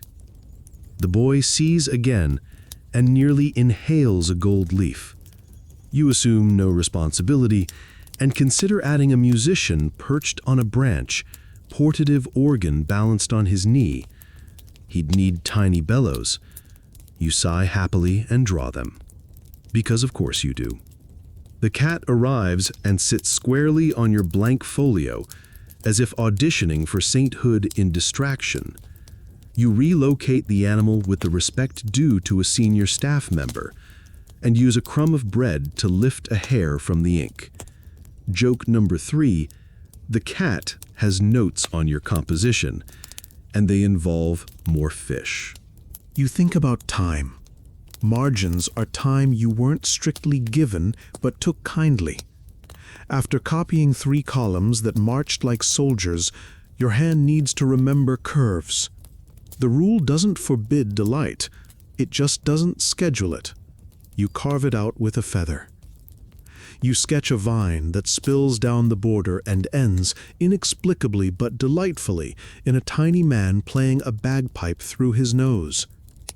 Before you protest at your own imagination, recall that marginal life loves the grotesque specifically because it isn't bound by the sober grammar of the main text. The vine loops near a pricked hole in the parchment, and you turn the defect into a drum. 2 taps with the quill, and a drummer emerges, pleased to find a ready-made instrument like a gift from the cow who lent the skin. A brother passes, pauses a moment, and traces the air above your work with a finger, not touching, he's not suicidal, but admiring. He signs, small, "Leave space." You nod and do. The blank at the corner will glow with gold tomorrow, and too many jokes would crowd the light. The page needs its quiet. The point of the margin is not chaos, it's counterpoint. You sketch a manacle pointing from the rabbit to a rubric, as if the doodle is reminding you to be serious now. The humor makes the solemn richer, not thinner. Your bone-black line is consistent. Remember the patience of the pot, the careful grinding, the honey bead? All that labor is invisible here unless you know to look, and you do. So the joke lands twice, once for the viewer, once for the craft. You rest your hand and look along the bench. Another scribe has drawn a monkey in a monk's cowl, reading a book with heroic concentration. You love him instantly and decide your rabbit is reading over his shoulder. Across the aisle, someone has tried a human-faced sun that looks like it regrets everything since dawn. You're gentle in your mind. Not every experiment succeeds. The page forgives better than people do. When the lamp wicks are trimmed and evening leans its head against the window, you dust the margin lightly. A soft sprinkle of sand, a breath, the extra lifted away. The outlines are dry, no smear, no halo. You close your hand over the knife, feel the bone handle warm from your grip, and remember the animal kinship of the page. Bone-black ink outlining jokes on skin smoothed with chalk ground from other bones. The text says, "Remember you are dust," and the margin says, "and also a little ridiculous." Both are true. Together, they are bearable. You lay a protective sheet over the work and push back the bench. The room releases a collective sigh you can't hear, but you feel, like a lake settling at sundown. The bell calls you to vespers, and as you turn, you glance once more at the snail and his knight. They're caught mid-standoff, patient as saints. The silence between them is long and friendly. You think that suits the page. In the chapel, the chant unwinds. You carry within you the day's little theater at the edge of Scripture. Rabbits bold as headlines, snails untroubled by speed, foxes who arguably should not preach. The text held its ground, the margin danced. When you return later, everything will be dry and unassuming, as if it had always been there. You smile at the thought, and your voice blends with the others, steady as ink. You catch the debate at a natural pause in the day, the kind of pause the rule doesn't schedule but allows, after none, before the kitchen rattles for supper, when hands are free enough to waggle opinions. The workshop draws the disputants as surely as a kettle draws steam. One brother stands by the lamp and pinches his fingers together, the sign for soot. Another pats the shelf with your jars of carefully ground bone black. A third taps a bundle of dried oak galls like a teacher with good chalk. No one raises a voice, this is a monastery, but eyebrows work overtime. You take your place near the ink bench and listen with your eyes. The lampsuit brother gestures toward a concave spoon blackened to a satin sheen, lamp-black cod the old-fashioned way, held over an oil flame until the underside turned to midnight. He makes a pen in the air, dip, stroke, glide. Lampblack, he insists silently, gives the silkiest line. He is not wrong. Carbon particles that tiny make a plush, velvety black that looks like the idea of ink suddenly remembered it was visible. Across from him, the oak gall partisan draws a slow line on a test scrap and tilts it to the light. Iron gall ink darkens as air bites it, turning gray to serious black. He points to the fibers of the parchment, taps them with a bone spatula, as if to say, it lives inside the page, not on top. Mainstream fact steps forward and bows. From late antiquity through the medieval period, iron gall ink becomes Europe's document workhorse. Oak gall steeped in water or wine, mixed with iron salts, vitriol, and bound with gum. It bites enough to hold, dries quickly on pounced skin, and keeps its message when hands rub and margins brush. The bone black advocate, your ally given yesterday's grinding, lifts one of your jars and tips a pinch onto the slab. He mulls it with a drop of wine, a ribbon of gum, and draws a stroke with a spare quill. It dries cool and deep, an even black that doesn't brown in the way some iron galls do after long years. He pats the pot, then points at a margin vine curling around a rabbit you drew. Bone black excels at outlines and washes. He is not wrong either. You feel smug for exactly one breath and then remember humility is the house specialty.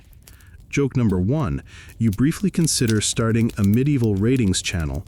Welcome back to Inks and Thinks. Today we compare 3 ways to make your letters less disappointing, and then file the idea under things the prior will not bless.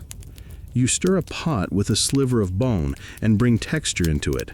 What it feels like when the nib drags, when a line feathers, when it resists erasure. Carbon inks sit politely on the surface. They can smudge if you swipe too soon, but a well-bound batch stays obedient. Iron gall digs in. Scrape it and it powders, but sometimes it scars because it has chewed the skin a little. You can practically hear future conservators murmuring prayers over acidic recipes that went too far. Letters literally eating their page. Quirky tidbit wrinkles its nose. Some recipes, those enthusiastically vinegar forward or spiked with too much vitriol, age into page nibblers. Other scribes add crushed eggshells or soot to tame the bite, and a clove in the pot to discourage mold, which is trying to found a monastery of its own. A novice with purple-stained fingers edges closer, holding a little pot like contraband. He opens it to reveal a cheerful bruise of color. Berries, he signs, elderberry maybe, and walnut hull liquor in another jar. The smell is summer, caught by the spoon. He writes a line, and the page glows a friendly violet that will, wander toward brown or ghost away entirely by the time your great-great-grand students are reading. Still, it's pretty now. You smile and let him have his moment. Historians still argue whether berry-based inks played any serious role in monastic production, or were mostly schoolroom and household conveniences, attractive, local, and fleeting. Your nose says ephemeral. Your eyes say delightful. Both can be true. Not every mark is meant to hold court in eternity. Someone fetches a stick of charcoal from the hearth. A wood suit cousin called bistra when prepared from beechwood, later beloved by artists for warm washes. Another brother pantomimes cutting a sturgeon, apologies to the fish, and spreads hands to show a sack, isinglass, the fish glue that can bind ink in a pinch. And someone whispers the word sepia with a smile in the lips, if not in the throat. Cuttlefish ink, known since antiquity along coasts, a soft brown, rarely seen this far inland. The workshop, suddenly, is a little cabinet of curiosities. Joke number 2, you're one gum Arabic shipment away from opening a pop-up monk and mortar boutique specializing in seasonally sourced small batch inks. The discussion circles back to use cases. For texts meant to last, gospels, charters, cartularies, the oak gall brother taps the parchment and lists his brows. For drawings, for underpainting, for marginal menageries that need rich shadows, the bone black brother taps your rabbit and gives you an approving glance that feels like being knighted by a jar. For quick notes, for letters home, if you're a lay clerk, with a mother who worries, for school copybooks, the novice's berries raise their cheery purple fingers. You offer a pragmatic test, because this isn't theory, this is your day. You lay 3 lines side by side, one of each. You breathe on them gently. The berry line smears like a shy confession. The carbon line holds, if you give it a second. The gall says, do your worst, and looks smug. You wet a fingertip and touch each line. The carbon lifts a sigh of gray. The gall barely winks. The berry throws its hands up as art and vanishes toward faint tea. You scrape with your knife. The carbon powders away with minimal fuss. The gall leaves a thin ghost because it has settled into the skin. The berry, reduced, begs not to be judged because soon it won't exist to defend itself. The room nods. Results are sermons that don't need words. A mainstream reference bows in from a shelf older than your house. Theophilus, the 12th century author of De Diversis Artibus, wrote instructions for artists and craftsmen on pigments and media, including advice on inks and binders. Evidence that these arguments have a paper trail longer than any of you have had hair. Later, Cennini will pen counsel for painters that includes carbon blacks and iron galls. You won't read him, but his ghost seems to pull up a stool when you grind. The lampsoot brother does his last best party trick. He lights a lamp, holds a shard of bread over the flame to harvest soot, then scrapes the blackened crumb into a dish and mashes it with a drop of wine. The room watches the little culinary sacrilege and tries not to be hungry. Yes, bread is also your eraser. Yes, bread is also your soot sponge. Medieval bread is the Swiss Army knife of carbohydrates. He writes a curve so smooth you want to skate on it. You can almost hear the cat purr from the windowsill. The cat, to be fair, purrs at dust motes. Quality control is not its strength. Then the oak gull brother points to an old charter, brownish now but legible, firm, and taps the date. 200 years, weather, fingers, breath. The line still speaks. He doesn't gloat. He doesn't need to. The parchment's memory is his witness. Historians still argue whether the widespread dominance of iron gall in administrative and sacred texts came from its chemistry alone or from institutional momentum. Scribes trained in it, training others, habits compounded like interest.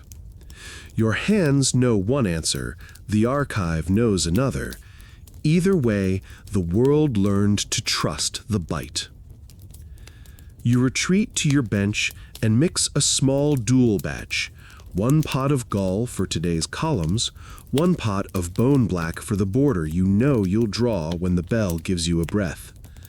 You add a drop of honey to both, because your last experiments taught you about cracks and crumbs. You sign to the novice to put a clove in each. Mold loves monastic humidity almost as much as the cat loves the warm spot where you keep your elbows. Joke number 3 set its elbows on the table. You assure both camps you'll be ecumenical. Iron gall for the sermon, bone black for the jokes. The lamp soot brother mimes heartbreak. You promise him an outline he'll like. Peace returns, the kind made not by conquest, but by assignment of tasks. Before the bell for Vespers, you write a tiny note at the bottom of your test sheet, your own private colophon of craft. Bone for velour, gall for law, berries for joy. The page looks back at you with faint amusement. You dust it, tuck it under a weight to dry, and move toward the door. Behind you, the lamp flame leans, soot-flecked spoon held just so. The gall pot sits like a small planet contemplating gravity. Your jars of bone black sleep with their lids on, remembering ribs and ash, tomorrow's lines already coiling in their shadow. You step into the cloister and listen to the quiet without fully leaving the debate. It will run under the day for as long as there are pages to fill. What to bind, what to burn, what to bottle, what to trust with meaning. You feel oddly rested by it. Choices sharpen attention. Attention is the point. You walk out into the cloister court the next morning, and the air carries the mingled smells of barley porridge and damp stone. You expect silence, but instead you hear 2 brothers whispering, rare given the rules. You pause just long enough to catch the phrase, "The merchants come tonight." That tells you everything. The monastery might pretend self-sufficiency, but ink recipes travel like gossip, and gossip always has a price. You follow the scent of hay and the sound of hooves to the outer gatehouse later that day. A donkey cart rattles in, and on its back, bolts of cloth, sacks of salt, bundles of quills, and a little chest bound with iron straps. The merchant bows low at the porter's glance. Inside that chest are things rarer than jewels here. Tiny lumps of gum arabic, cakes of verdigris, maybe a vial of red cinnabar if you're lucky, and most secret of all, a folded scrap of parchment with a recipe scrawled in shorthand. A mainstream historical fact threads itself through this scene. Monastic communities were nodes in larger trade webs, receiving gum from the Levant, vitriol from mines in Saxony, and pigments carried across Italian and French fairs. Recipes themselves were guarded closely. Some circulated in craft manuals. Many passed mouth to ear only, wrapped in oaths of silence. A single phrase could be the difference between ink that lasted a century and ink that flaked off in a season. The cellarer inspects the chest, sniffs a lump of gum, and weighs it in his palm like a jeweler. He nods and pays in coin and grain. The merchant glances toward the scriptorium and then looks away. He knows better to pry. You imagine him back at the fair boasting, "This recipe straight from a Cistercian house, tested on psalms." Joke number 1. In medieval marketing, influencers wear cowls and write in Gothic script. Inside, the recipe sheet is unrolled on the workbench. It's written in an odd shorthand, alchemical squiggles, half Latin, half symbols, all designed to look like gibberish unless you're already in the circle.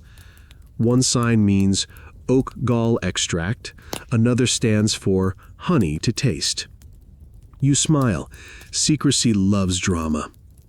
Historians still argue whether these coded instructions were genuine protections of trade secrets or simply a way of making a craft look more arcane to outsiders. Either way, it works. You join the Keeper of Inks as he copies the recipe into the monastery's private notebook, a book chained in the armarium, read only by those trusted with pigment. He writes in tiny minuscule, margin notes in red, tested, held well. You realize you're watching the medieval version of a lab log, equal parts cookbook and spellbook. Quirky tidbit. In some houses, monks deliberately swapped recipes with friendly abbeys by embedding them inside devotional letters. Send prayers, and here is how we thicken our ink with gum from Syria. The letters look pious, but carried practical treasure, a holy version of file sharing. You imagine a prior raising his brow and murmuring, "Brother, that was not quite what I meant by spiritual nourishment." The jars on your shelf remind you of a truth the merchant knows well. Ingredients may travel, but proportions stay hidden. You can buy gum in a sack, but how much gum to use with how much bone black? That's the Brotherhood's inheritance. It's why abbeys defend their notes as fiercely as relics. After all, if your rival monastery's ink fades and yours endures, whose charter looks like God's handwriting? Later, as twilight bruises the sky, you watch the merchant leave with his donkey cart. He glances back once, eyes on the high walls, no doubt thinking of the secrets sealed behind them. Joke number 2. The monastery may vow poverty, but with its recipe book chained in the library, it's basically running intellectual property law 800 years before the patent office. Trade isn't only with merchants. Pilgrims bring knowledge too. Whispers of what Greeks did, or how Arabs refined soot, or how Jews in Iberia used pomegranate rind for dyes. Some of these rumors are true. Some are the medieval equivalent of urban legends. A pilgrim swears an Egyptian scribe used crocodile dung for ink. The brothers exchange skeptical glances, but note it down anyway. Historians still argue how much craft knowledge traveled by books versus by foot traffic. How often a casual conversation at a fair gave birth to a new recipe at a cloister hearth. In the evening, the prior himself inspects the inkpots. He dips a quill, draws a cross on a scrap, and holds it to the lamp. His nod is slight but approving. This isn't just curiosity, it's governance. The monastery depends on charters, on letters sealed with wax, on books copied with dignity. If ink fails, the monastery falters. The recipe book is as vital as the rule itself. You imagine the hidden economy swirling beyond these walls. Scribes in Paris haggling for gall ink strong enough for student notes. Venetian traders boasting of lamp black finer than any soot. A Benedictine in Burgundy swearing his bone black makes the darkest psalms. Joke number 3. If there had been a medieval trade show, you picture booths labeled, "Now with 20% more tannins," and monks handing out free quill sharpeners. The night settles. You step into the cloister walk, hearing the fountain drip. Somewhere on a shelf, the secret recipe rests, written in tight script, locked and guarded not by dragons, but by discipline. Tomorrow, you'll use it as if it were ordinary, dipping quills, scratching letters, drying sand. But tonight, you feel the weight of secrecy and trust. Recipes travel, ink travels, words travel.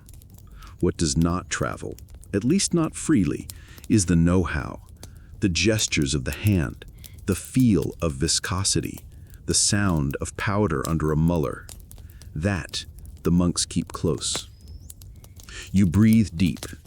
The scent of gum, smoke, and honey hangs in your sleeve. You know what it costs to bring them here, and you know that even now, somewhere else, another brother is stirring another pot, convinced his way is better. Perhaps it is. Perhaps it isn't. Either way, words tomorrow will darken their pages and yours alike, and both will whisper into the future. You open the workshop door, and your nose writes the inventory before your eyes do.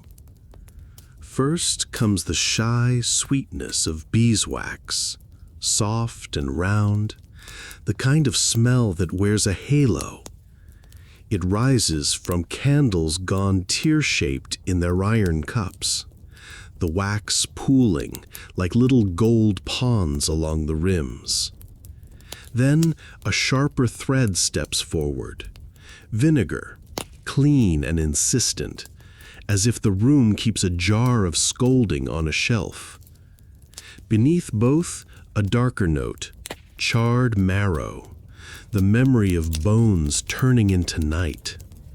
You breathe in and think, yes, this is the smell of sentences forming. You follow the scents like stepping stones. To the left, a small pot of hide glue quivers at a bare simmer, translucent brown with a skin that reforms every time a patient finger lifts it. When the lid tips, a warm animal sweetness drifts up, not unpleasant if you don't interrogate it. Mainstream historical fact arriving in your nostrils. Medieval workshops used collagen glues boiled from skin, hooves, and bones for everything from parchment repairs and mounting to panel painting and gilding. Fish glue, brighter, a little briny, does similar duty when a gentler bond is wise. The monk watching the pot stirs with a bone spatula, and you imagine how the animal keeps signing its name everywhere. Page, pigment, paste, without ever asking for credit. You step past the glue, and a new smell lifts its hand. Iron gall ink steeping like tea, which is essentially what it is. Oak galls brewing their tannins into water or wine, waiting for the pulse of vitriol to turn it serious. It smells faintly of crushed leaves with a metallic afterthought, the way wet iron smells when rain has just introduced itself to a gate. You feel the tang almost on your tongue. It doesn't punch, it suggests, and you translate suggestion into caution, don't spill that. You pull the pot toward the cooler side of the bench, and it answers with a tiny resin sigh. The vinegar grows louder near the shelf where yesterday's bones have been rinsed and set to dry. Some were bathed in it before their slow burn to take the gloss of grease away and help them char evenly. The scent lingers in the wood like a reprimand that became a habit. You remember last week's experiment with verdigris, vinegar coaxing green from copper plates, leaving a sour sparkle in the air, while the metal bloomed with a powder you later bound with oil for an illuminator's leaf. The smell of green, you think, surprised that color can smell like pickles and coins. On the window ledge, a saucer of cloves throws a sweet prickle, a little apothecary's wink amid the glue and smoke. Someone has tucked a clove into each inkwell to chase mold away, and when you lift a lid, the perfume rides the black in a modest chariot. Quirky tidbit. When money and mood were generous, scribes sometimes tempered inks with rosewater or scattered lavender in the armarium to discourage insects. The good scent was practical luxury, like cushions for pages.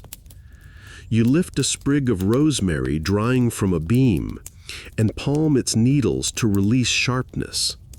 For a moment, the workshop smells like a hillside pretending it doesn't know winter. Your eyes find the lamp corner. The smell there is a different register entirely. Lamp oil, singed and sooty, the breath of flames that have licked a spoon dark to harvest lamp black. It's faint now because the lamp is asleep, but the wick remembers with a scorched little cherry at its tip. You picture the soot-flecked spoon hovering, smoke adding exclamation points to the air. And joke number 1 wanders in. If you bottled this as a scented candle, it would be called Monastic Workshop, Notes of Boiled Hoof, Charred Rib, and Subtle Piety, and you would sell exactly 3 to very supportive friends. You edge closer to the brazier where the bone pots did their work last night. Even cold, the coals broadcast a ghost of char. A brother taps a clay lid, and the pot answers with the hollow thud of finished business. When he lifts it, a final hush of smoke escapes, a scent like black bread's crust without the comfort of butter. You think of those 3 jars of bone black sleeping on the shelf, and how smell is the echo of their making, even after the sound is gone. A little further on, the parchment table spreads a different perfume. Clean, a touch limey from distant vats where skins were de-haired. That work is done outside, thank every saint with a nose. Now warmed by hand-rubbing and pouncing. The page under your fingers smells almost edible, that animal vanilla warmth you love. When you rub pumice across the surface, a mineral rasp joins the chorus, and a tiny fog of chalk adds a dry sweetness, as if someone baked scones with dust. Candles change the room's accent depending on who lit them. In the church, beeswax glows without biting your nose, a mellow honey breath that honors the altar. In here, thrift sometimes allows tallow, and you can tell immediately, fatty, smoky, a smell like a camp kitchen that lost its manners. The prior prefers beeswax in any room where books live. You silently applaud. Historians still argue whether specific rules restricted tallow in scriptoria, or if the preference was custom, not canon, and whether poorer houses simply endured the stink for the sake of light. Your nose votes for abundance. You lift the lid on the gum jar. It smells like almost nothing, just a hint of sweetness if you imagine hard. Acacia sap is modest like that. Its quietness in the bouquet reminds you that binders make their point by not being the point. You tilt the jar and the mucilage leans, thinking about falling. It doesn't. Good gum is a well-behaved yes. On a high shelf sits a small bottle, strong wine turned to vinegar and then reduced with a pinch of saffron to make a touch of scented wash. The illuminator keeps it for blushing cheeks and rose petals, and when he uncorks it, a dreamy kitchen sneaks into the room. You wish briefly for pastry.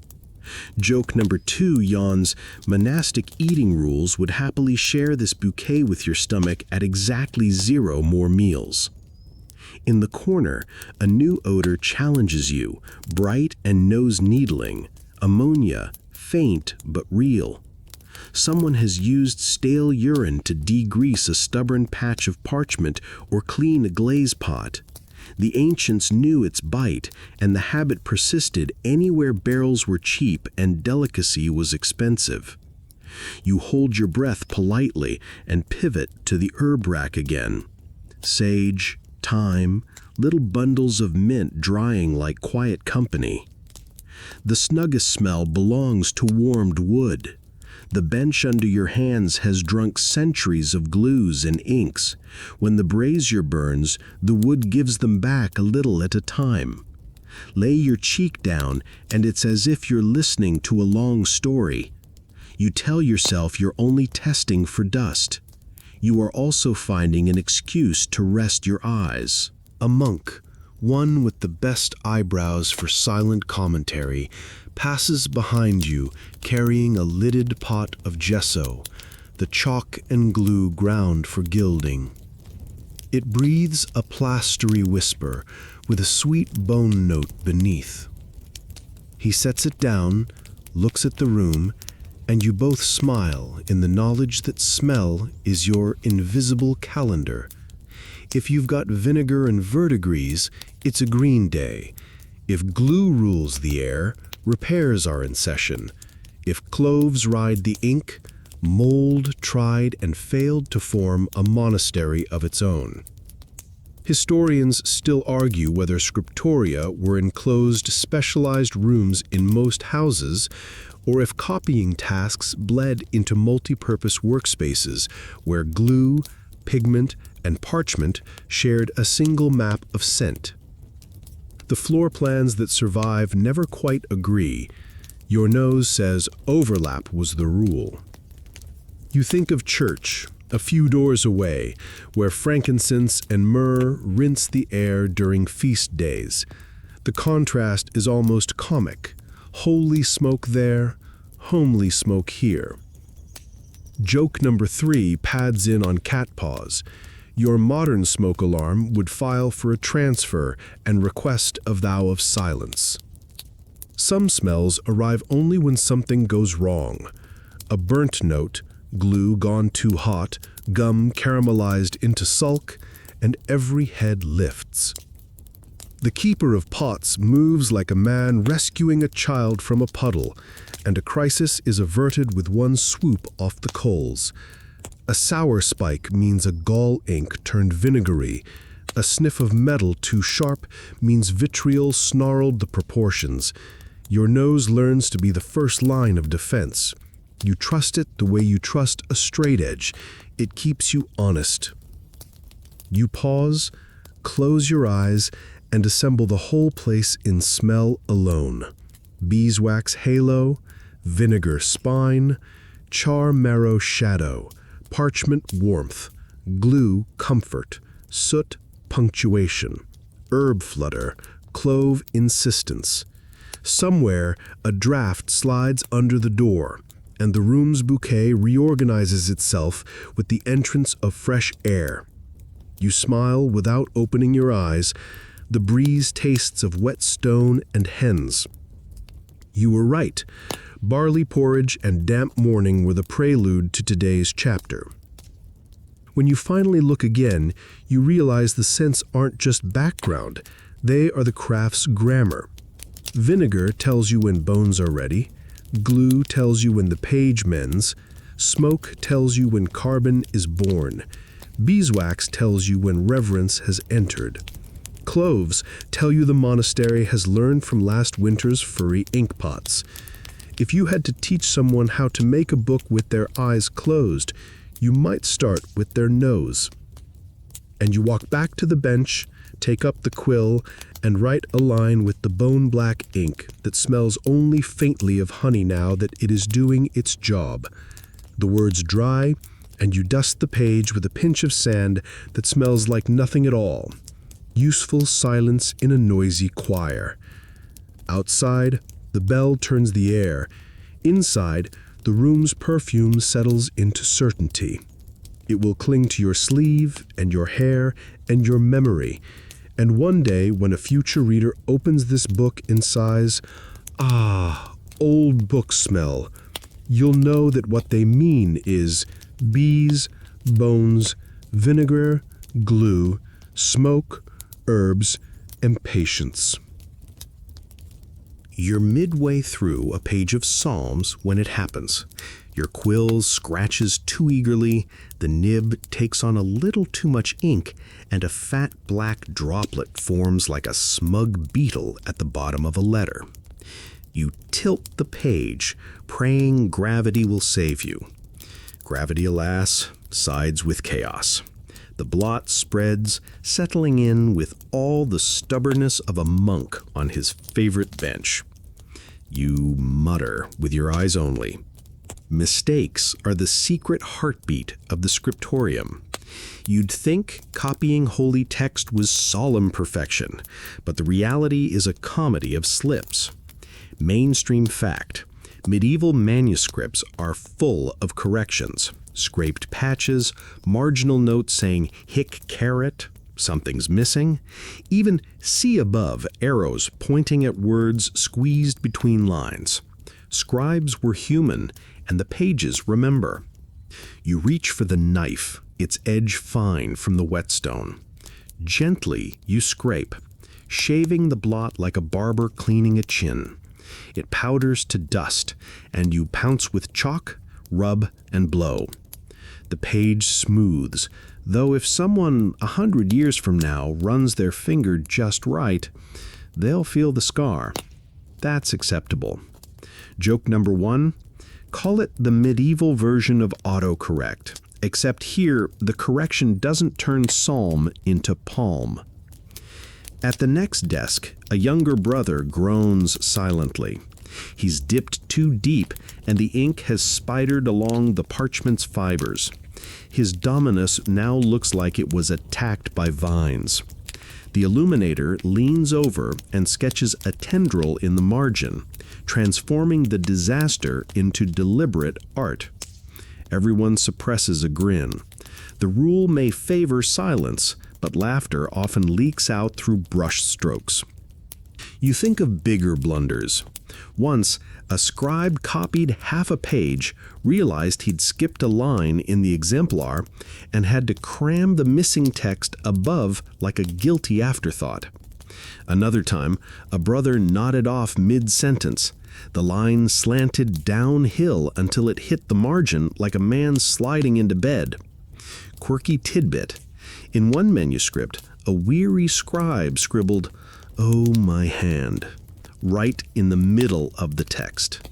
His complaint survived longer than his abbey. Historians still argue how scriptoria handled serious mistakes. Did they burn faulty leaves? Did they reuse them as palimpsests? Or did they shrug and keep going, trusting that divine mercy covered slips of the quill? The evidence is mixed. Some manuscripts show ruthless scraping, others preserve errors with marginal apologies. You imagine the prior weighing each case like a judge. 1 blot forgiven, 2 blots penance, 3 blots, and you're reassigned to gardening. Across the room, another brother tests an inkhorn. He's added too little gum, and the ink behaves like gossip. It spreads everywhere, dark at the center, pale at the edges. He sighs and pours it back into the pot. A cat leaps onto his bench at exactly the wrong time, its paw flattening onto the damp page. 4 neat paw prints march diagonally across the verse. Everyone sees, no one says anything. The paw prints dry into history. Joke number 2, cats invented leaving your mark centuries before graffiti. You glance at your own margin where yesterday's snail standoff still waits. The knight's lance has bled a touch at the tip, turning into a lopsided spear. You decide to lean into it and add a banner fluttering from the end. Now it looks intentional. That's the secret of scribe life. Mistakes become motifs if you're clever enough. Sometimes the parchment itself rebels. A hidden vein in the skin drinks too much ink and leaves a dark streak. Or a fold resists smoothing and throws your letters off course.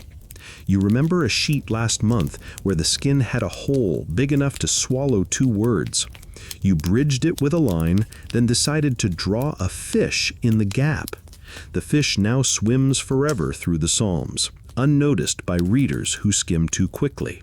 A mainstream anecdote enters politely.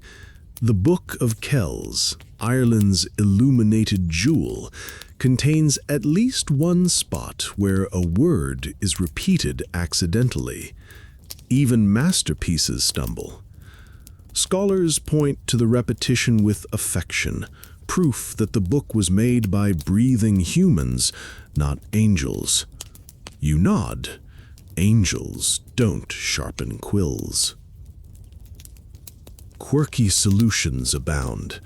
Some scribes rubbed breadcrumbs over wet spots to soak them up. Others patched mistakes with thin slips of parchment glued right over the problem, writing anew as if nothing happened. In one manuscript, a scribe drew a pointing hand in the margin, essentially saying, "Yes, I know I messed up, please look here." It's strangely endearing, like a sticky note across centuries. Joke number 3 unfolds with a sigh. If you could travel back, you'd tell them, "Save your energy. Future readers are going to blame the printer anyway." They'd look at you blankly, and you'd have to explain printer, which would take too long, so best not. Even ink batches have moods. This morning's pot, perfect at dawn, now thickens in the warmth, turning to treacle. You thin it with a drop of vinegar, stir with a rib sliver, and test again. Better. But one line on your page still shows a darker patch where the old thickness lingered. You scrape it, chalk it, smooth it, and the scar joins the others in the quiet fraternity of flaws. At supper, the reader recites a saint's life while you spoon broth. You can't help noticing a slip in his delivery. He repeats a phrase, backtracks, and corrects himself. Nobody minds. You think, yes, the spoken word forgives mistakes in the moment. The written word forces you to wrestle them forever. That's why ink matters, and why blunders sting. Back in the scriptorium after Compline, you pass a pile of reject scraps near the hearth. They're thin offcuts, practice sheets, and the occasional leaf with an error too glaring. On one, a novice has scrawled a prayer sideways. "Lord, forgive my bad letters." You smile and tuck it under a weight so it won't fly away. The prayer has already been answered, you suspect, by the very act of writing it. You return to your desk and look again at your page. The blot you scraped earlier is faint now, almost gone, a ghost in the parchment. The words march on, legible, steady, holy. The margin holds its jokes. The cat has retired. The day has taught you what every scribe learns eventually. Mistakes are part of the manuscript's body, like scars on skin. They don't ruin it. They remind it that it lived. You leave the scriptorium with the day's small scars soft under your fingertips and step into the church, where twilight makes stone feel like deep water. Candles breathe their beeswax breath, and a reliquary glints at the altar.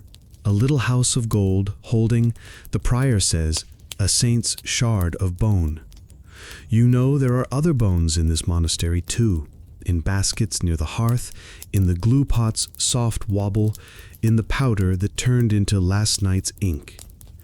It occurs to you that you spend all day handling mortality in different tenses, some bones waiting, some bones speaking, some bones sleeping toward the trumpet none of you will hear today.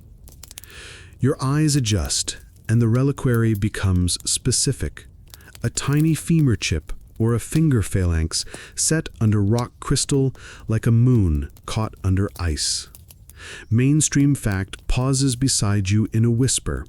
Medieval altars are often consecrated with relics of saints, first-class relics, actual bodily remains, placed within the altar stone at dedication so that every Mass is celebrated over a memory with bones in it. The cult of saints ties heaven to here by matter. Holiness has weight, and the Church likes to keep receipts. You take a seat in the stall and run a thumb along a carved armrest.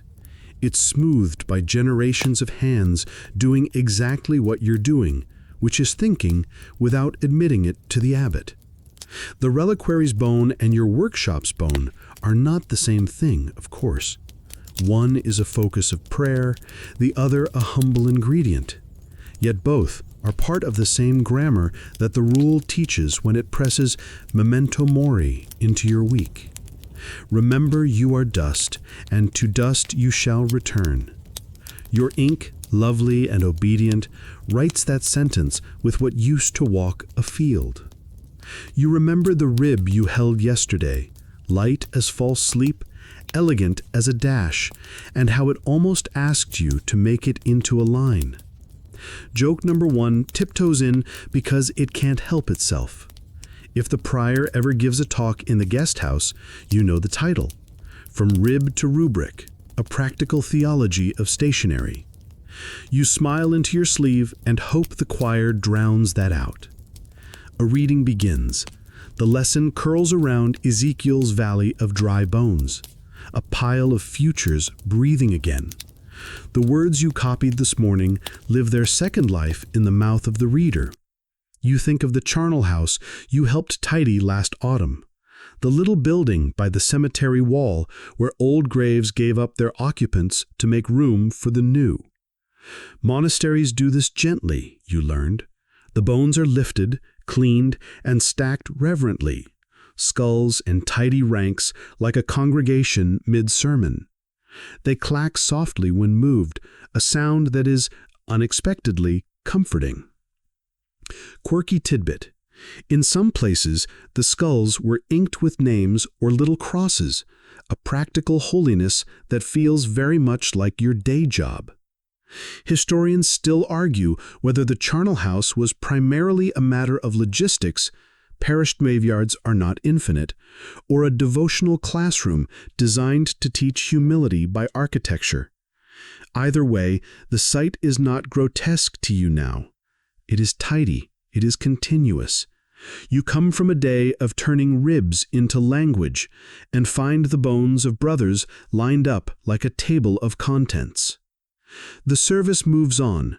Your mind, stubborn as a cat, wanders along a different shelf. You picture reliquaries you've seen, the arm-shaped ones that make a blessing gesture even in their silence, the crystal tubes that show an honest brown splinter the size of a fingernail and expect you to understand, the skulls set in silver, solemnly crowned because holiness sometimes needs a little theater. Joke number 2 waves from the nave. Medieval altars have nothing on relic authentication documents, which proliferate in neat Latin, to prove that this particular rib is exactly as advertised. The church is careful, so is the workshop. Provenance matters whether you're writing a gospel or a receipt. You know how the craft touches prayer. The very page you copy sits on skin that used to keep weather off a living back. The bone spatula in your hand once turned grass into gate. The pounce you shake, cuttlefish bone ground to soft tooth, comes from a creature whose ghost you imagine gliding under Mediterranean moons. Nothing in your bench drawer is an abstraction. It keeps you honest. When you write, remember, you smell vinegar, glue, and smoke, and dew. A mainstream thought finds a place in your pocket. The church teaches resurrection of the body, resurrectio carnis. And because of that, bones are not just leftovers, they're promises. Bodies matter in this story. Matter matters. No wonder relics have power in the medieval imagination. The saint's body continues to mediate grace, the way Scripture does, the way a rite does. If holiness can wear sinew once, it can mark calcium still. Meanwhile, in your little corner, you take ordinary animal bone and make it serve memory, which is not the same as holiness, but lives next door. Historians still argue whether scribes ever consciously framed their bone black as a theological emblem, ink as memento mori. or whether that's your own modern brain writing poetry where a monk would have written a shopping list. Maybe both. The chatter of exemplars and sermon collections buzz show men thinking hard about death as discipline. The choir stall's carvings sometimes grin a little skull at you from an angle where only the bored will see it. You suspect the border between practical and spiritual is thinner than a sheet of vellum anyway. After the office, a brother from the infirmary walks beside you under the cloister arcade. He holds a little packet of powdered bone mixed with wine, an old remedy for stomach sourness that makes you raise an eyebrow and then politely lower it. Bones again, in yet another verb. He says the packet came with a pilgrimage gift, a scrap of cloth that touched a shrine, third-class relic by the tidy taxonomy. He tucks it in his sleeve like a talisman. He is not superstitious, he is thorough. Back in the workroom, you look at your jars of bone black with new affection. When you tip the lid and catch the faint charred sweetness, you think of what the altar knows. The black on your page is honest. It says, "Here I am," and in doing so, it also says, "And here I will be, as long as the page holds." If ink is a promise, bone makes that promise with a seriousness you can smell. You glance at your margin where the rabbit still faces down the night, and realize that he has become a tiny sermon about reversal. The last first, the slow victorious. Margins teach theology too, in their left-handed way. The snail is all patience. The fox preacher is a warning against charm without truth. The cat paw prints on the charter are the signature of contingency. Joke number 3 pads in, tail curled. If the cat ever becomes a relic, and God knows the cat believes this inevitable, its shrine will be a windowsill with good sun and strict visitation hours. You pause over the recipe book in the armarium, the one chained like a cautious mind. Inside are recipes for gall and carbon, notes on gum and honey, little red marginalia that say tested and held. You imagine the book in 100 years, when dust has made friends with its edges. Some other scribe will turn to your page, read your small note, and trust you. That, you suspect, is a kind of relic too. Not bone, but habit. Not saint, but craft. The memory of how to do the thing right.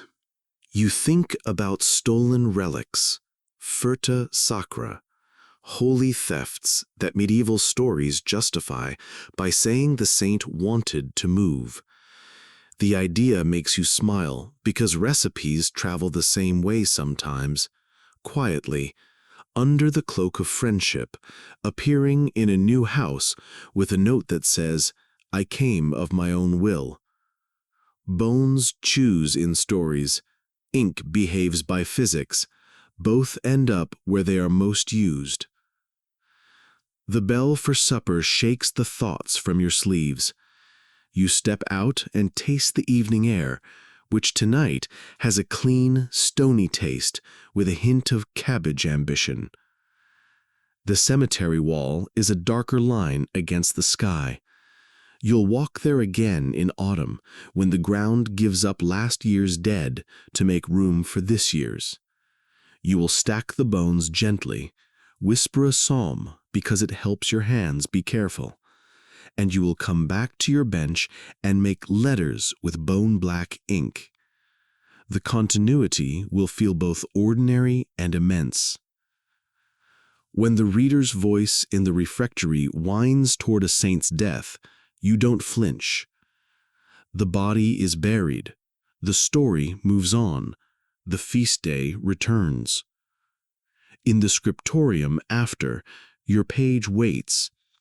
Skin, powder, gum, a feather sharpened, a pot of night. You write, slow and sure, and the line sits as if it has always been there.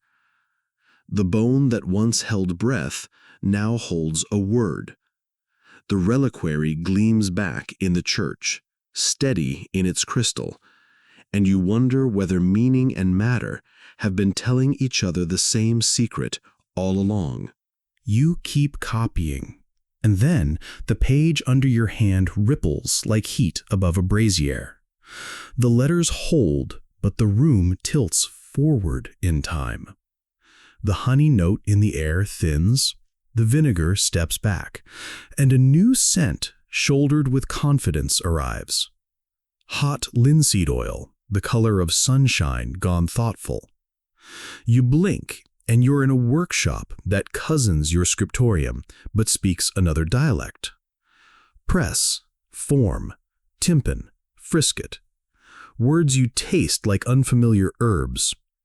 The bones haven't left, they've just changed jobs. You look down and see type. Little metal soldiers, each with a letter raised on its head, locked tight in a frame. A worker, ink dark to the wrists, dabs a pair of leather ink balls into a disc of rich, sticky black, then pounces the type with a quick, percussive rhythm. The smell is warm varnish, rosin, a whisper of smoke. Mainstream fact slides in with a nod. The mid-15th century press in Mainz, the one you think of when you think of books becoming a flood, works because its ink is oil-based. Water-based carbon inks bead and sulk on metal.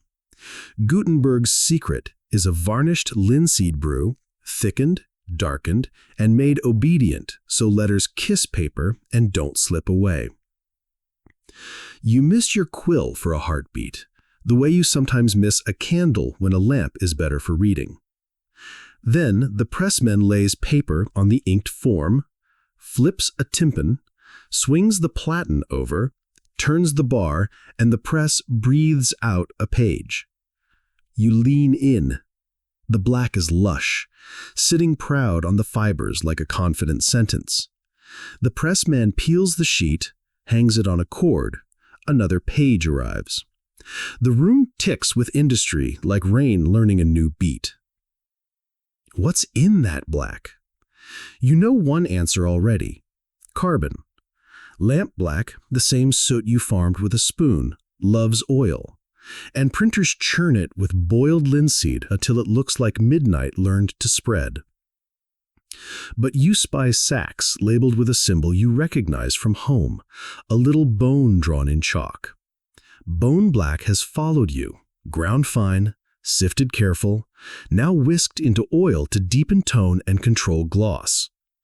In painter studios, they're arguing about ivory black, the elite cousin charred from true ivory scrap, bluish, silky, expensive.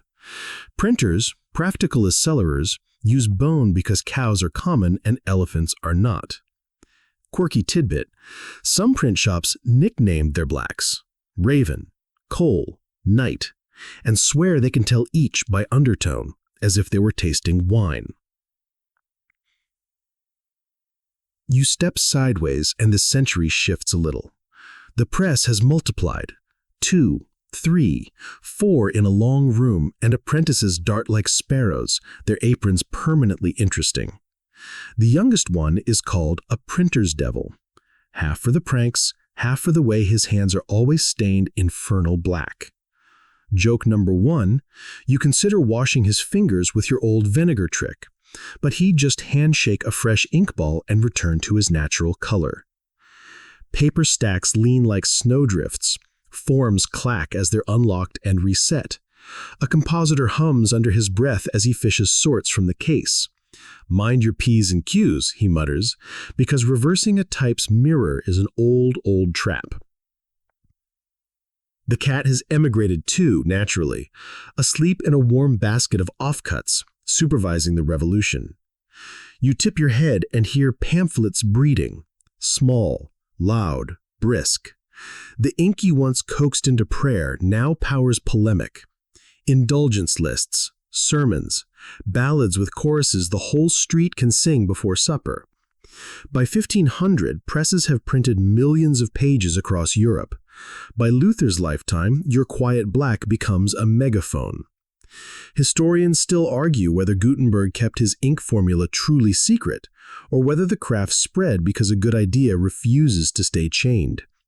They also wrestle with how fast monastic copying declined and how many houses adapted, hosting presses or commissioning printers while the old benches fell a little more silent each year. You drift to Venice, to Paris, to Nuremberg. The smell is the same everywhere. The holy trinity of oil, metal, and paper, married to a peppering of human. Sweat, bread, coffee someday. Printers' marks bloom on title pages, little emblems announcing shop identity like heraldry made of vines and anchors and dolphins. London organizes its noise into a guild. The Stationers' Company gets its royal charter in 1557, and your bone black, once portioned in spoonfuls to make a psalm gentle, now arrives by the sack and leaves as rumors pressed into sheets. The chain that once held your recipe book in the armarium now lies, metaphorically, across privileges and licenses. Ink has to mind both theology and law. Do the monasteries stop? Not all. Some keep copying chant books because notation misbehaves under movable type. Some illuminate printed sheets, turning press work into painted treasure. A few even run presses of their own or hire humanists to do it for them, so the cloister's voice learns a city accent. Historians still argue whether those early monastic presses were acts of survival or enthusiasm, practical adoption versus true love of the new machine. Your nose says both. Where ink smells good, affection tends to follow. Painters call you over next.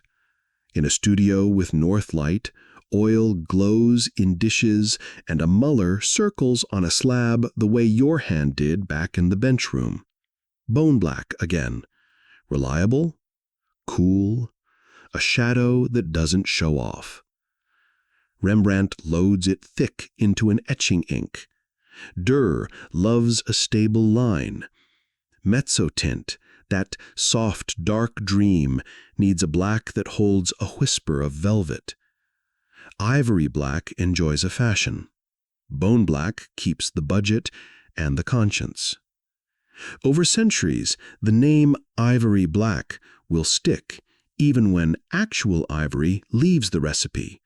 Your old friend bone shouldering the work while the label keeps its fancy hat. Trade makes bone clever in other rooms too. A century or three on, you find yourself in a sugar house, where the air is sweet to the point of headache, and great filters whisper as syrup runs through beds of bones. Bone char, decolorizing, pulling the brown toward white the way an argument pulls toward simplicity. You cough on the sweetness and think of your old vinegar. You prefer the workshop's sting. Joke number 2.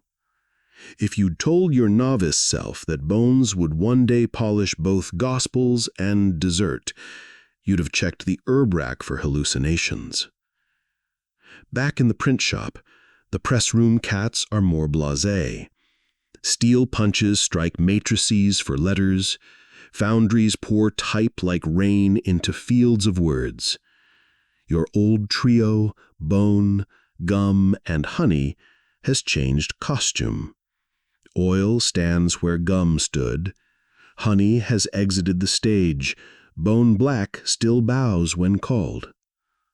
You run a finger over a page and feel the slight relief of type, the way the paper remembers a kiss.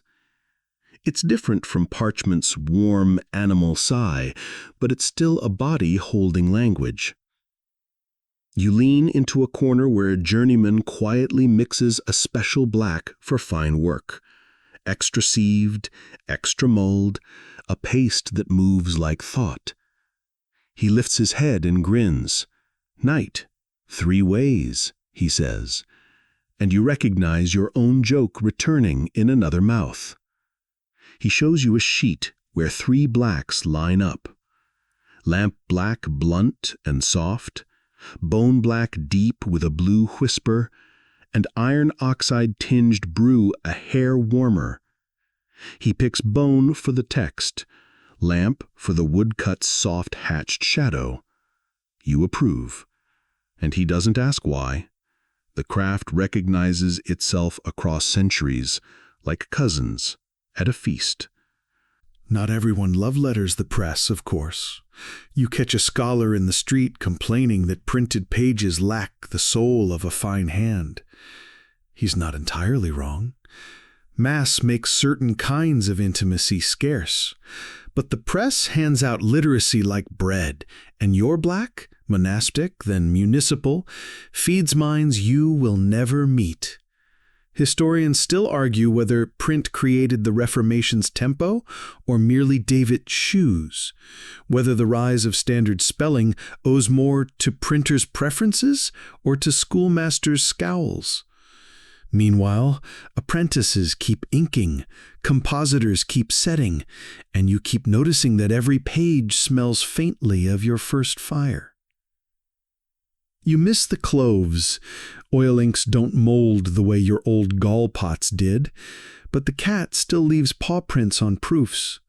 Someone invents the galley slip precisely so the cat can nap elsewhere. Joke number 3, the cat files a grievance anyway and wins a chair. Even later, factories arrive, tall chimneys writing their own black lines against the sky. Bone char piles higher, retorts burn hotter. Pigments leave the artisan bench for measured vats. Recipes slip from chained notebooks into printed manuals with tables and tolerances. You run a hand along a spine and think of your marginal, tested, held, now standardized into 4% ash, fineness 325 mesh. It's tidy. It's useful. It's not romantic. You give romance to the corner where an old man in a small shop still mulls a little pile of bone black for a local printer who swears by his blue cool black and brings him bread in thanks. And through all this, your memory keeps 2 rooms superimposed. The scriptorium's hush, your feathers' shy scratch, the smell of beeswax and vinegar. The press room's clack and sigh, the bar's creak, the warm varnished breath. The bones never stop working. They go from pot to mortar to jar to oil to page, and by the time you arrive at a library with bright lamps and tidy climate control, the black on a 15th century broadside and the black on a 12th century psalter look like relatives who share cheekbones. You stand with a sheet still damp from the press and realize that what changed is speed and scale, not the old desire to trap breath on a page. Your line, once a pilgrimage made with a feather, is now a procession made with levers and teams. Either way, the night you ground under your pestle is here, speaking. You lift the sheet. The black catches light and refuses to sparkle. Good. Words should rest easy, not glitter. The apprentices hang more pages. The devil grins, the cat sits, the press exhales, and bone, faithful, ordinary, unglamorous bone, keeps giving your alphabet the shadow it needs to be seen. You touch the page and it feels cool as a pond stone, and you think about how much of you will linger here. Your careful mistakes, your good days and gummy days, a little honey, a little vinegar, and a dusting of bone ground tonight. You close your eyes and picture the book leaving this room, first to the armarium, then perhaps to a neighboring priory, then to a rector's desk, then to a chest in a storm, then to a shelf that sags a little because heavy truth likes gravity. You imagine hands, pious, bored, reverend, buttered, turning its leaves, Some will hum, some will sneeze, one will absolutely drop a crumb.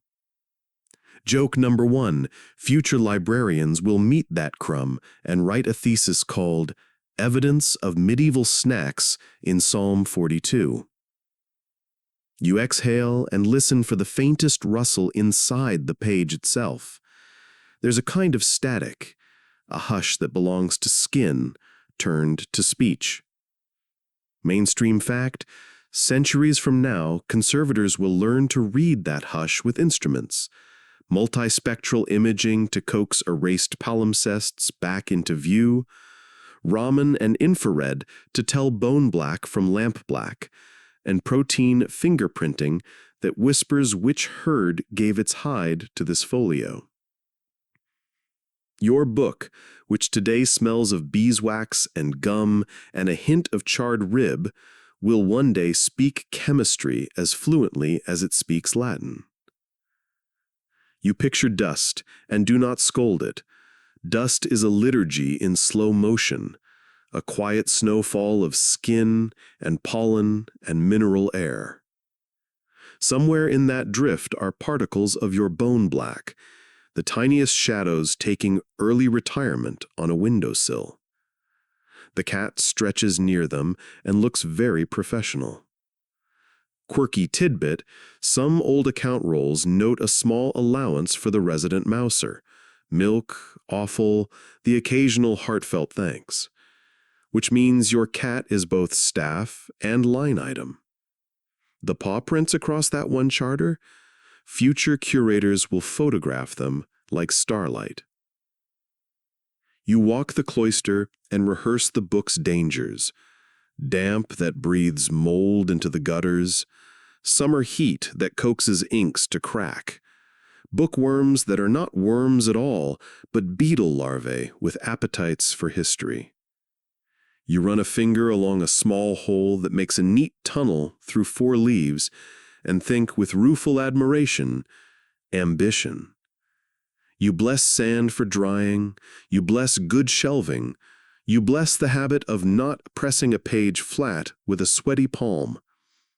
You even bless chains, those iron leashes in reading rooms that kept volumes from going on pilgrimage without permission. Historians still argue whether chained libraries were a grim prison for books or a generous reading room technology that allowed access without the risk of vanishing. The answer is probably both, depending on whether you were the reader or the door. You step into the church and the reliquary winks at you again. That little bone under crystal sparkles with the same serious chemistry as the bone in your ink. Calcium, memory, time. But one is adored and one is stirred. Still, both teach you that matter is the way meaning remembers itself. When a novice asks you later why you hoarded kitchen bones like a crow with a clever rock, you tell him the simplest truth, because words should last longer than dinner. He nods and pockets that sentence like a tool. There's a future you visit sometimes in your mind. In it, a reader wears gloves that look like caution made of cotton. She opens your book in a white room where humidity is as disciplined as a novice, and she smiles at a snail in the margin who has been very patient. She runs a lamp at an angle and reads your ruling pricks as if they're constellations. She knows from the way your black absorbs light that you leaned on bone that winter you ran out of good galls. She will whisper to a colleague, "Look, the carbon here is granular. Bone black, probably. See the blue cool?" And the colleague will nod and write, "Tested, held," in a notebook not so different from the one you kept. Mainstream fact steps down the aisle again. Some great survivors, the Book of Kells, the Luttrell Psalter, the Ethiopian Gospels bright with saffron and indigo, prove how stubborn parchment and well-made inks can be when sheltered by chance and care. They traveled through wars and reforms, through fire that flirted and floods that sulked, and still they speak. Historians still argue whether climate or handling does more damage over centuries, whether the tight bindings of later fashions broke spines more ruthlessly than loose medieval sewing, whether oils from fingers truly poison pages or merely mark them with affection. Your vote is predictable. Clean hands, gentle hearts, wide margins. You lower your gaze to the floor where a drift of dust has collected by the pillar. How much of that dust is stone? How much ash of old candles? How much skin cells from a century of readers? How much bone black from 1,000 careful letters? It's all cousinhood, really. Joke number 2. If dust bunnies could talk, they'd give very dull but impeccably sourced lectures. You tidy your tools because that is how you thank the day. The knife's bone handle warms under your palm, a tiny chain of continuity from animal to object to gesture. The horn inkwell clinks a soft enough when you set it down. You rinse a quill in a pot of clean water and lay it in its bundle like a sleeping bird. Then you look at one finished leaf. Its black is calm. The red rubric breathes. The margins rabbit and night still face one another with the eternal grace of unresolved comedy. You press the sheet between boards with others of its choir and think about how books make a choir even when no one sings. Every leaf alone is a voice. Together, they are harmony. Each harmony steals a speck of dust from the air and turns it into the faintest nod toward permanence. And you admit to yourself the simplest pleasure. The book will outlast you. Not because you are small, though you are delightfully small, but because the book is stubborn. It has bones in it, and bones remember. Joke number 3 arrives with a bow. If posterity asks what grand theory guided your craft, you'll confess it was mostly don't spill and keep the cat off the proofs, which honestly works in more careers than people admit. You close the armarium door. The chain whispers against wood. Above, the rafters hold the day's last warmth. Below, the stone returns your footfall with that hollow kindness you only find in old buildings that like you. The bells choose the hour, and your body agrees. You pocket a clove, habit, and leave the workshop in a line of shadow that looks, to your drowsy eyes, like ink walking. The workbench fades, and the room loosens its edges. You slow your breath, and the smells soften. The beeswax is only a faint, honeyed thread.